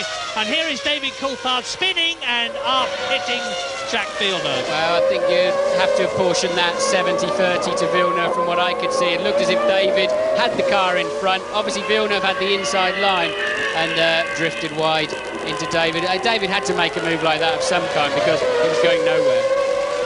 Well, sadly, it's got him absolutely nowhere. We're on lap 55 now, and there is Häkkinen. But, of course, whilst Häkkinen obviously wants to win this motor race, he wouldn't be too unhappy to finish in 2nd position and get 6 World Championship points, further to extend his lead over David Coulthard, who's 2nd in the championship at the moment and not in the points of this race, and doesn't look as though he will be after that spin. Well, that's the other point. Häkkinen has to defend his World Championship lead, and he's not going to be making any unnecessary manoeuvres to go past Michael Schumacher. It's a shame for us, because I was looking forward to those last few laps. Well, here is the man, Michael Schumacher, freely acknowledged to be the greatest racing driver of the day. The man who's already got 27 Formula One wins behind him with Benetton and Ferrari. And that is Eddie Irvine coming in for a stop, his 2nd stop from 3rd position. He was 28 seconds ahead of Alexander Wurz, so he should join comfortably back in 3rd position, albeit with a decreased gap between himself and the Benetton Playlife. That's the first time you've heard that word from me. It's the Mecha Chrome engine, and you just saw Wurz in the background, so Eddie Irvine has indeed retained his 3rd position. It's Ferrari leading, McLaren 2nd, Ferrari 3rd, Benetton 4th, Jordan Lacey's Sauber is 5th, Fisichella's Benetton, the 2nd, is in the top 6, David Coulthard is down to 7th, Olivier Panis is 8th, Damon Hill is 9th, Heinz-Harald Frentzen out of the running has been lapped in 10th place, 17 out of the 22 starters, still leading, still racing, lap 57.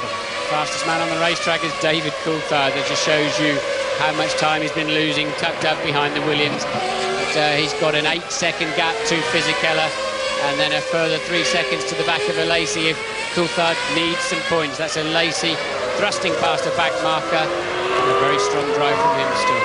Martin, this is Häkkinen, and this is Schumacher.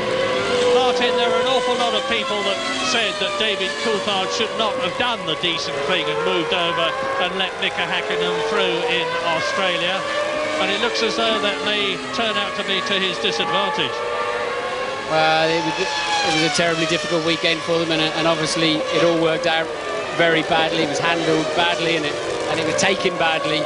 But I guess that's history now. They've got to focus on the championship, and they've got to focus on this man, because he's won 2 of them already. He knows how to win a world championship, and he looks like he's on a charge, doesn't he? Looks like the Ferrari team are very much resurgent. They're working hard with Goodyear to make their car much faster.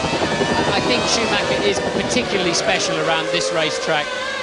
I think he'll have to work even harder for Imola, but remember, he'll be in front of his home fans there, the beloved Ferrari fans, and well, they're going to have to completely refocus their year, because it's not going to be the walk in the park that it first appeared. Well, the great news for Ferrari on lap 57 is if they stay where they are now, 1st and 3rd, Schumacher and Irvine, they're going to get 14 World Championship points, which will leapfrog them over Williams in the Constructors' Championship very comfortably indeed.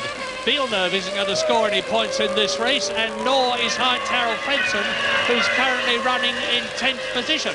Lap 58, in fact, Schumacher settles down 6 seconds ahead of Mika Häkkinen, and he's lapping faster than the McLaren, as I think, and I could well be wrong, but it's my educated guess, that as you said, Martin, Mika Häkkinen has settled for second place, 6 points to go with it. He's not going to try any heroics. But this has been a complete turnabout in Formula One. As I said earlier on, McLaren was so dominant that it looked as though nobody would catch them all season.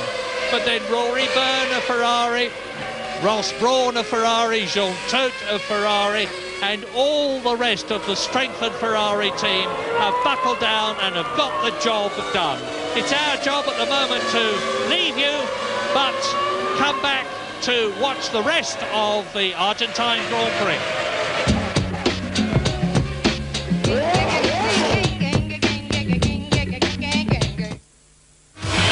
Welcome back as we go to the closing stages. This is Takagi just a few seconds ago. Whoa, off into the kitty litter. And I'd say he'd be staying there for the rest of that race. Back live now, Michael Schumacher. Well, we said, or I said, I didn't think it was enough time in front for Ferrari, but what about the gamble? It paid off. Yeah, well, they just timed it absolutely to perfection. They called him in just as he was catching that fight for 4th, 5th and 6th, and they've just done it right. I mean, they really are, with Michael's help, I must admit, in this area, experts in their planning and their strategy for growth. Oh, look at Wirtz having a go with Irvine. And a touch. Now, Wirtz, we've got a great interview coming up in our next Grand Prix, so make sure that you got that, because it's a very, very good interview. He's a very impressive young man. 59 laps gone now at Schumacher, Häkkinen 1 and 2. Irvine, Wirtz, we just saw then have that little come together. Lacey, Fischer-Keller, back to Murray. Advantage there because the gap has increased and Alexander Wirtz has got all that hard work to do again. Meantime, we're on lap 61 out of 72 in Argentina, with the prospect of seeing Ferrari back at the top again. Michael Schumacher has calmly extended his lead over Mika Häkkinen from 3 seconds to 9 seconds. Eddie Irvine and Wirtz are battling. Here we go again, and Eddie's braked quite late, but he's still really in the corner, and Wirtz has just sort of half-heartedly put his car in there, giving Irvine every opportunity to run into him. Really, you've got to really go for it or leave it alone. But that is not really, as Johnny Herbert said earlier in the race, that is not a genuine overtaking place unless you're alongside. And even when we saw Coulthard and Villeneuve alongside each other, they still ended up crashing. And every driver knows that. Wirtz obviously has just learned that for himself on his first visit to this circuit. So would you be marching down the pit lane afterwards and saying, Alexander, there's 1 or 2 things about Formula One you've still got to learn? No, I think he could work that one out for himself. They're all big boys. So we're on lap 62 now, 72-lap race. Schumacher is extending his lead. It's now 10 seconds. So Ferrari leads, McLaren second, Ferrari third. You're looking at it, Eddie Irvine, Benetton fourth. And we have the news from outside our comfortable commentary box that there is rain in the air. This could really change things, particularly this battle for third position. Fifth behind them is Jean Alesi in the Sauber. Now, we've had 1 Sauber point this year. Johnny Herbert finished 6th in Australia before he started on his awful tour of South America with a terrible time in Brazil, a terrible time in Argentina. Alesi is in 5th position on a potential 2 points for Sauber. 6th is Fischer-Keller. So both the Ferraris are in the top 6, both the Benettons are in the top 6, 1 of the McLarens and 1 of the Benettons. David Coulthard is catching Fischer-Keller, but not fast enough. He's in 7th place. Olivier Panis has been lapped, and he is 9th. Damon Hill is 10th and has been lapped. Another sad race for the ex-world champion as Michael Schumacher, and it's starting to drizzle. Michael Schumacher comes up to lap Barrichello, who is 11th for the 2nd time. Well, Michael Schumacher is a master in the wet. Barrichello lets him through. But these new tyres, they're running a much harder rubber on these groove tyres, and they do not work very well on a damp track. All of the drivers have expressed problems with a grip when we used to come out even on a dampish track, and the slicks would... There we go again, as Wirtz was, well, barely a quarter of the way along Eddie Irvine there alongside. All down to Wirtz, that one. But There you saw Michael Schumacher sliding around already. The rubber is so hard, it just does not like the damp track. The problem when you're driving is it may just be light drizzle, but when you're doing 180 miles an hour, it's streaming off your visor, and you think it's raining much harder than it really is. Lap 63, 9 laps to go. Each of those laps is 2.6 miles long, and that could be an awful long way if this circuit starts to turn into a skating rink, which it may well do. Michael Schumacher then into his 64th lap now. Look at the gap between him and Barrichello. Here comes the Mika Häkkinen, the second of these two cars. He's up behind Shinji Nakano, 14th place, lapping the Japanese driver. I think that was Tuero again, but you see the vapour trails coming off the rear wing. You can see the moisture in the air. In fact, we've had it all through the race. I'll point them out again, the vortices that come off the rear wing end fence. You can just see them briefly there on Häkkinen's car as he heads out into the country on the 64th lap. Yes, you see top class there, Mika Häkkinen. They're all good drivers. You don't get to Formula One without being good, but Tuero is only 19 years old. He's at minimal experience. This is only his third Grand Prix. As we watch Damon Hill with those distinctive side pod winglets on the Jordan, struggling home, still out of the points. The eternal optimist, he's been saying, I'm not giving up, I haven't lost any of my talent. I'm sure he's right. Is this Wirtz up alongside Irvine? Where's Irvine? That's Wirtz. He's passed him, yes. Wirtz has made the pass. The director's missed it here in Argentina. Hopefully we're going to get a replay shortly. Wirtz up into third position. What a great drive. Irvine having a go back at him. You won't get through there, Eddie. But this is the battle for third position on lap 65. It looks as though there are not going to be two Ferrari drivers on the podium, because look at the gap now that Alexander Wurz is opening up between himself and Eddie Irvine as we ride around turn 6 in the Benetton. There is Eddie Irvine. Behind him is Alesi. Behind him is Fisichella. And Eddie Irvine's brilliant race in Argentina last year, which was being followed by another one this year, is not going to give him the dividend that it did in 1997. As we watch David Coulthard. Now, Coulthard is in 7th position, up behind Fisichella. That's the Benetton in front of him, and there is Jean Alesi. So it's Alesi Sauber, Fisichella Benetton, David Coulthard in the McLaren, and Coulthard is trying desperately to get past. Here we go. Here's Eddie Irvine, basically just running wide. Locked his wheels and ran wide in turn 1. And Wirtz, well, it looked very easy for him in the end, didn't it? Eddie outbraked himself. Well, meantime, David Coulthard, desperate for that just one World Championship point, sees Fisichella in front of him as he turns round the Orquilla, turn 16 to complete another lap. And Michael Schumacher is on lap 65 out of 72. Yes, David can see 2 very much needed points. 2 cars ahead of him in that Sauber, and he needs them because Häkkinen looks like scoring at least 6 points today. And, well, it's pretty tough for him in the World Championship. It's been a terrible race for David. If it could go wrong, it has gone wrong. And he really needs at least to pass the Benetton for a point, and preferably a Lacey too. But I wouldn't think that's really possible. There's only 7 laps to do it. If he can have one of them, he'll do well. Well, if he doesn't get past either of them, Häkkinen will have increased his lead over David Coulthard to 14 points. At the present moment, he's 8 World Championship points ahead of him. And there's Irvine locking his wheel, and Wirtz saying, thank you very much. That was too easy after all that. Yes, he's pushed and bullied and thrust, but eventually he's got past. And he's now in 3rd position on 4 points for his 2nd podium in his short career. And Eddie Irvine comes towards us in the Ferrari with Michael Schumacher now on his 66th lap. And he's lapping a steady 1 second a lap faster than Mika Häkkinen, who appears to me very definitely now to have settled for 2nd place as we take a break.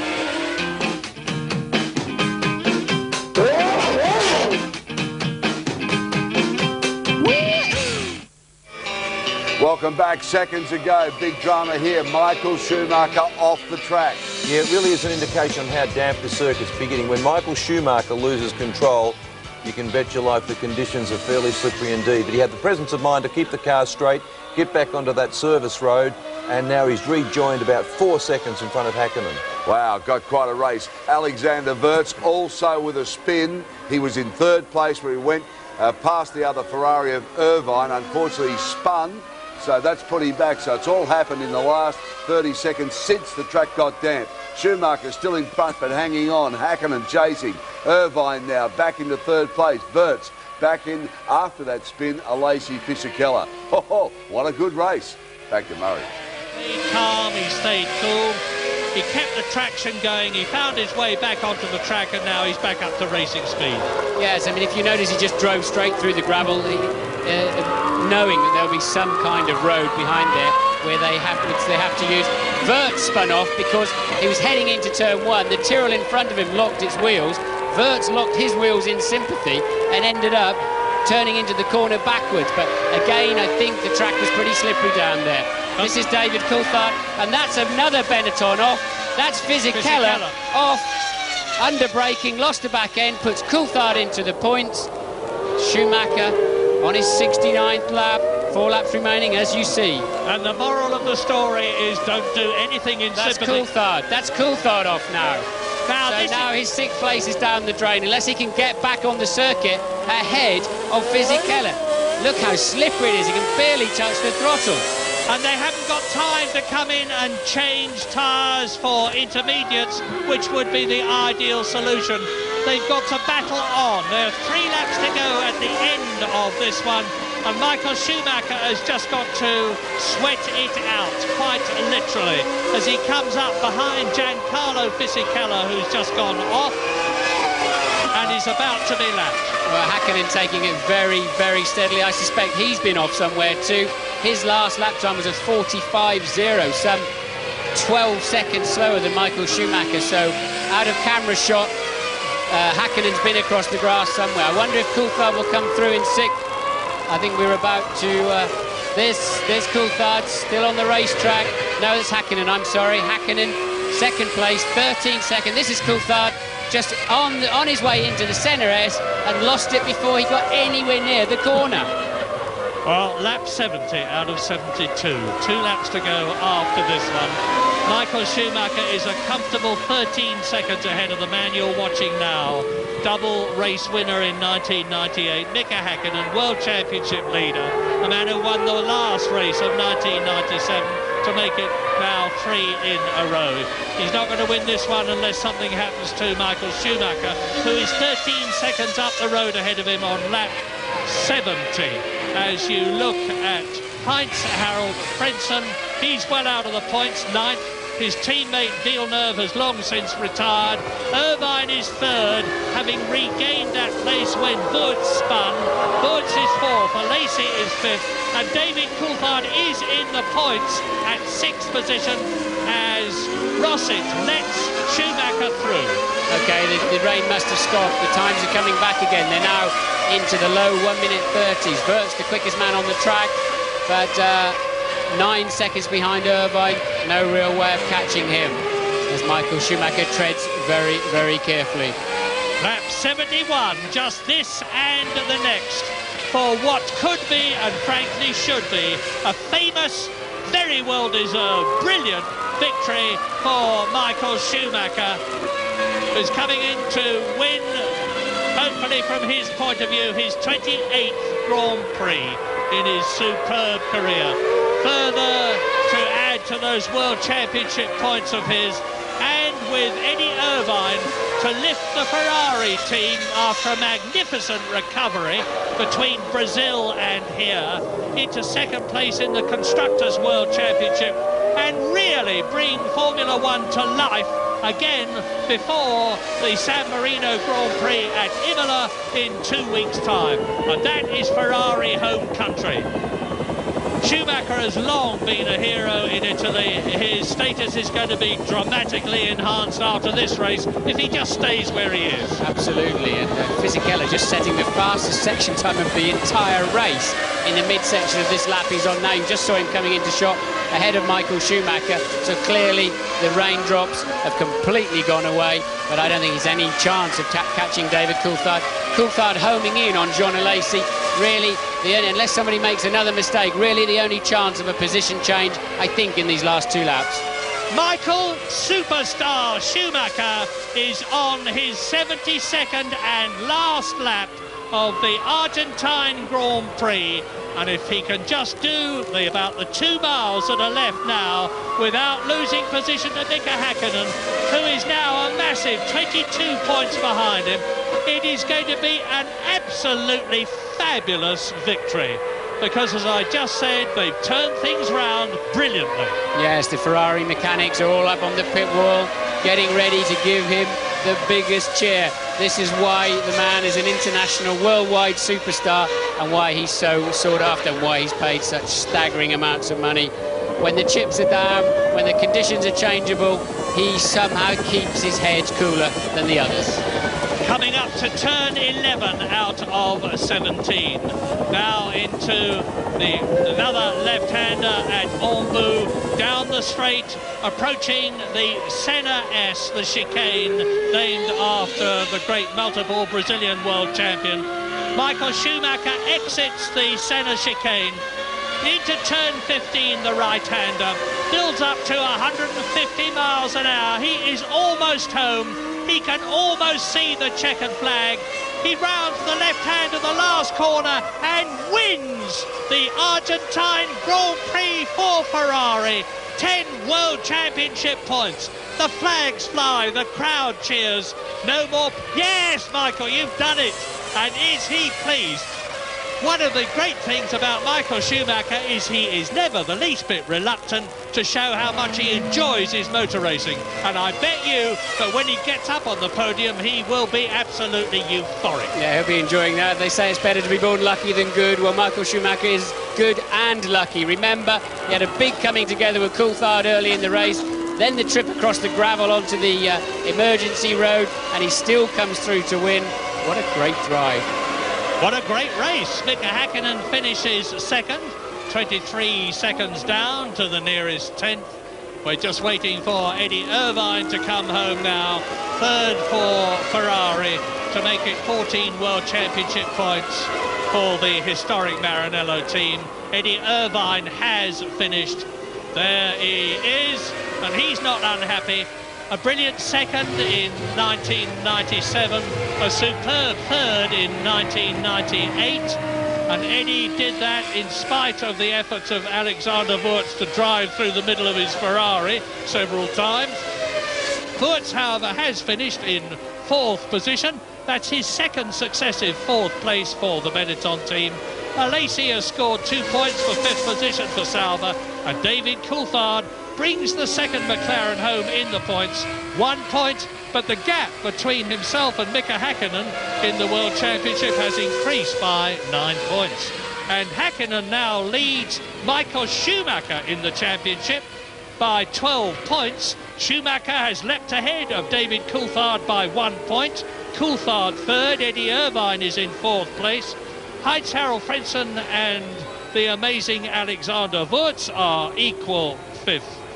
And Martin, if we see more like that the rest of this year, we're going to be very happy men. Well, they look like they're going to be half an hour collecting up all the pieces, Murray. The man carrying a drive shaft there and a complete rear wheel assembly and upright off of Tuero's car. He obviously lost it under braking and slammed into the barriers.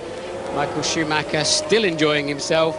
David Coulthard, well, he's had an amazing day. He'll probably be somewhat staggered. He's ended up with a point after all of those incidents he's had through this one. He'll remember today, that's for sure, but for all the wrong reasons, unfortunately. Wurz, I think, really, he could have had third today. Wurz should have finished on the podium, I think. Yes, well, he's learned something. Schumacher finishes ahead of Irvine. Häkkinen finishes ahead of Coulthard. Wurz finishes ahead of Fisichella, who wasn't even in the points. Alesi finishes ahead of the unfortunate Johnny Herbert, who doesn't even finish. Damon Hill finishes ahead of Ralf Schumacher for the first time this year. But Schumacher doesn't finish. No, I'm sorry, that's not fair to Damon, because Schumacher's yet to finish a Grand Prix in 1998. So Damon in 8th place, Heinz-Harald Frentzen 9th, no points for Williams, and Frentzen lapped again. Villeneuve out after that collision at the centre S's. The steward of Rubens Barrichello finishes in the top 10 by finishing 10th. Jarno, look at Michael, I told you he'd do that. Jarno Trulli is 11th for Prost, ahead of Tora Tiger Takagi, the Japanese driver in the Tyrrell. Nakano, his Japanese compatriot in the Prost, finishes 13th, ahead of Ricardo Rosset. And Olivier Panis is classified 15th. Time to take another break.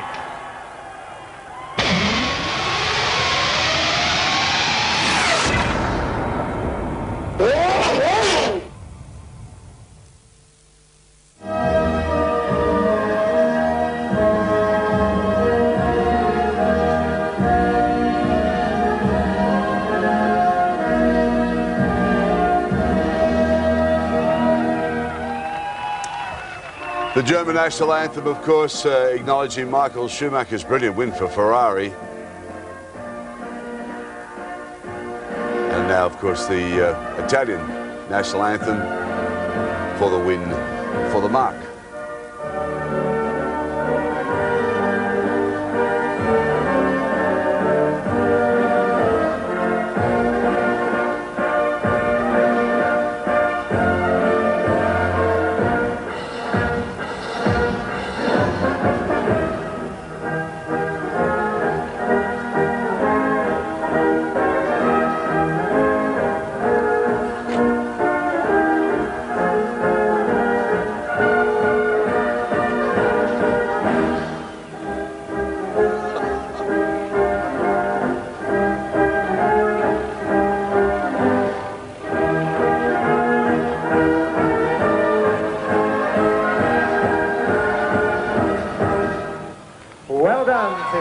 There we go. Don't mind that. Well, they're going to give it the full run there because apparently there's more Italians in Argentina than any other country in the world, apart from Italy, of course. So hence the enormous amount of Ferrari flags and the full playing of the national anthem. It's a long one. It's a bit of a thing. Not a bad trophy. Brilliant win. I mean, hasn't this opened the season up now? I mean, you feel a bit sorry for Alexander Wurz. I mean, that little moment there with that damp track, the Tyrrell braking in front of him cost him 3rd place. Yeah, I mean, he did a fabulous job to get up there, but, you know, what goes around comes around. Irvine made a bit of a mistake. He went wide at that hairpin. Wurz got in the inside of him, got away. I think the changing track conditions caught him out and spun him. That's something he'll reflect on. It's only his 5th or 6th Grand Prix ever. So to do what he's doing is fantastic. That will go down in his book. That'll go back to the back of the brain, and it's all part of experience. He's certainly going to be the boy to watch. They talk about Schumacher's luck, AJ, but I mean, he goes off the circuit, he has moments. He really does think about it. The way he drove off that gravel looking for the back part of the circuit, he knew there must have been an escape road there somewhere. He is, I mean, I keep saying... Jean Todt getting plenty. Oh, yeah, look at this. Yeah, sorry. He really does think about it, but not only that, he drives 10/10 the whole race. I mean, you could see right from the word go, he was pushing that Ferrari to its limit, and he just takes advantage. Now, at the end of the day, if the fuel stop for Ferrari, if they just would have messed up one little nut or taken 2 or 3 seconds, that could have been the end of the race for Schumacher. But if they would have done that, he would have compensated for that later on when those wet conditions came in. And that's exactly why Martin Brundle's saying, that's why he gets paid that sort of money. He is so far above whoever is second, it's a joke. Yeah, well, that was great. The celebration there was Jean Todt, who we met in Maranello, a lovely man, and they'd be just so thrilled. I mean, and I think really everybody around the world's thrilled, because nobody likes to see a season where one car dominates, so now it's going to be very interesting, and they've got to go back to Europe now. Well, obviously, like all forms of motorsport, whether it be Indy, Formula One or whatever, you don't want to see one make dominating, and we want to see some passing. Tonight I was personally very happy because we saw a lot of passing, a lot of overtaking, a lot of mistakes, and I think these cars this year with the new regulations are a lot more exciting to watch. You can see the car car moving around. You can see the driver working a lot more. You can see wheels locking up, a lot more overtaking. So far in that respect, it's been a bit of a success. All right, let's recap the race results for you. Well, Michael Schumacher, another historic win from him. Mika Häkkinen, second to consolidate his championship in the lead. Eddie Irvine, third. Wirtz, a good fourth for him. John Lacey, fifth, and David Coulthard in the other McLaren, sixth spot. Championship now, Häkkinen still leads 26 from Schumacher 14. Coulthard moves down to third. Irvine, fourth, and Frentzen and Alexander Wirth share fifth. Constructors' Championship, McLaren now well and truly in front. Ferrari leaps in front of Williams to take second. Benetton fourth, Sauber in fifth. And just all around the circuit, that's Ferrari flags waving, and it's just quite amazing. I mean, the atmosphere there was pretty good. The rain, had it come sort of the halfway mark, would have been interesting. All right, we've just been waiting for the drivers to get through into that area of the interviews. Here we go. Pretty bad start. I then was able to catch up with Mika and the same corner then David, and after that I was able to open the gap, which then luckily was enough after the last pit stop. What happened with David Coulthard in those first few laps? He ran wide already one lap before that. He again ran very wide in that moment. I then went inside, same like with Mika, but David seemed to close the door and no room to go, and I didn't feel like I wanted to lift off because I felt I had the momentum going. He pushed me wide already in Australia. I had no chance. This time I had the chance and I took it, and it ended well for me. But my car was slightly damaged after that. My toe was out a bit, which didn't make it very nice to drive, but obviously it was enough. Now, on the second pit stop, were you confident that you were going to come out ahead of Mika? We had enough gap to do it. It just was the question whether the pit stop goes right or not, and luckily it went right. Boys did a great job. There was obviously a lot of pressure on them in this moment, and it was enough to get in front. The crucial moments was these last 4 or 5 laps where I had to pull the gap to make my extra pit stop. Towards the end, conditions seemed to be a bit tricky. What happened towards the end with your little moment there?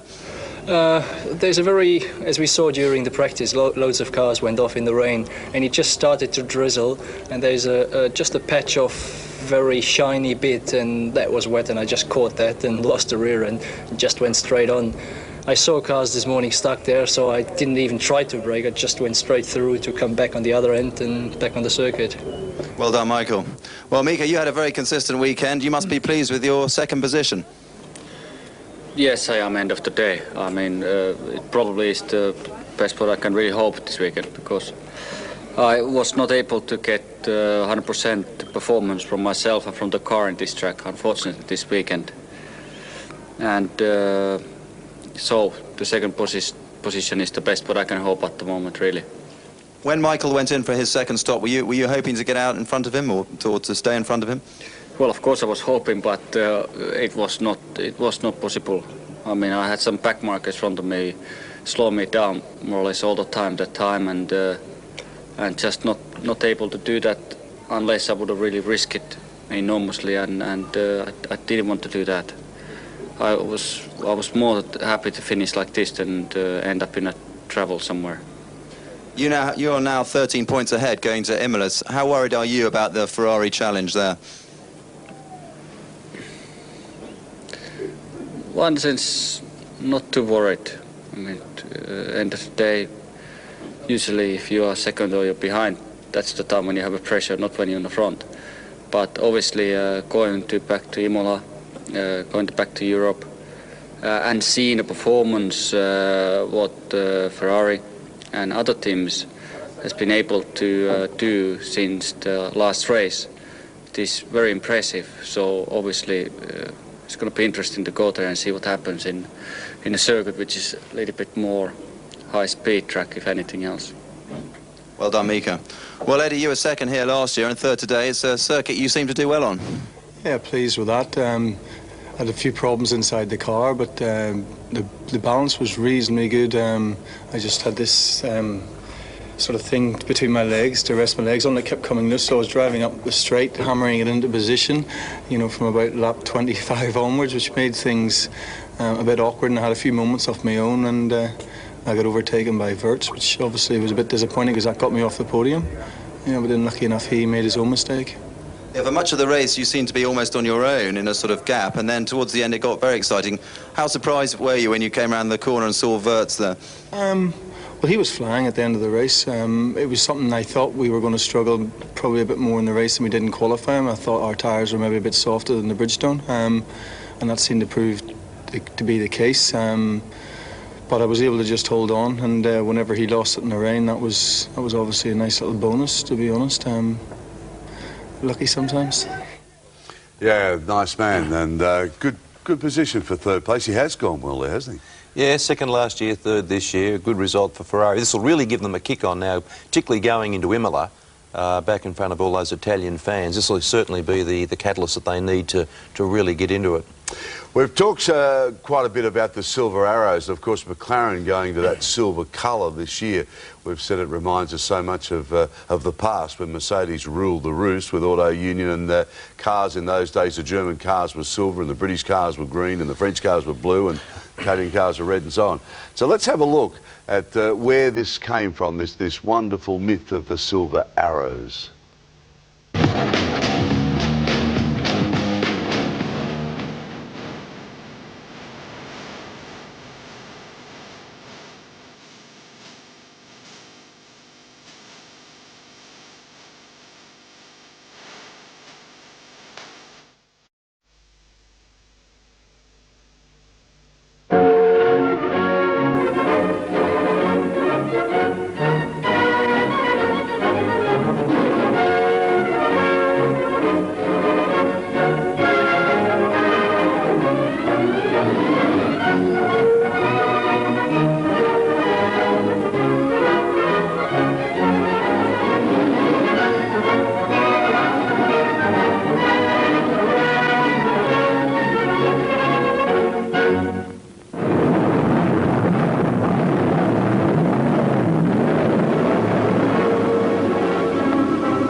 Marvellous stuff is at the Tripoli Grand Prix 1939. I love that, I tell you. I could watch that stuff all day long. But what is really interesting, that's 39 years ago or whatever, 1939,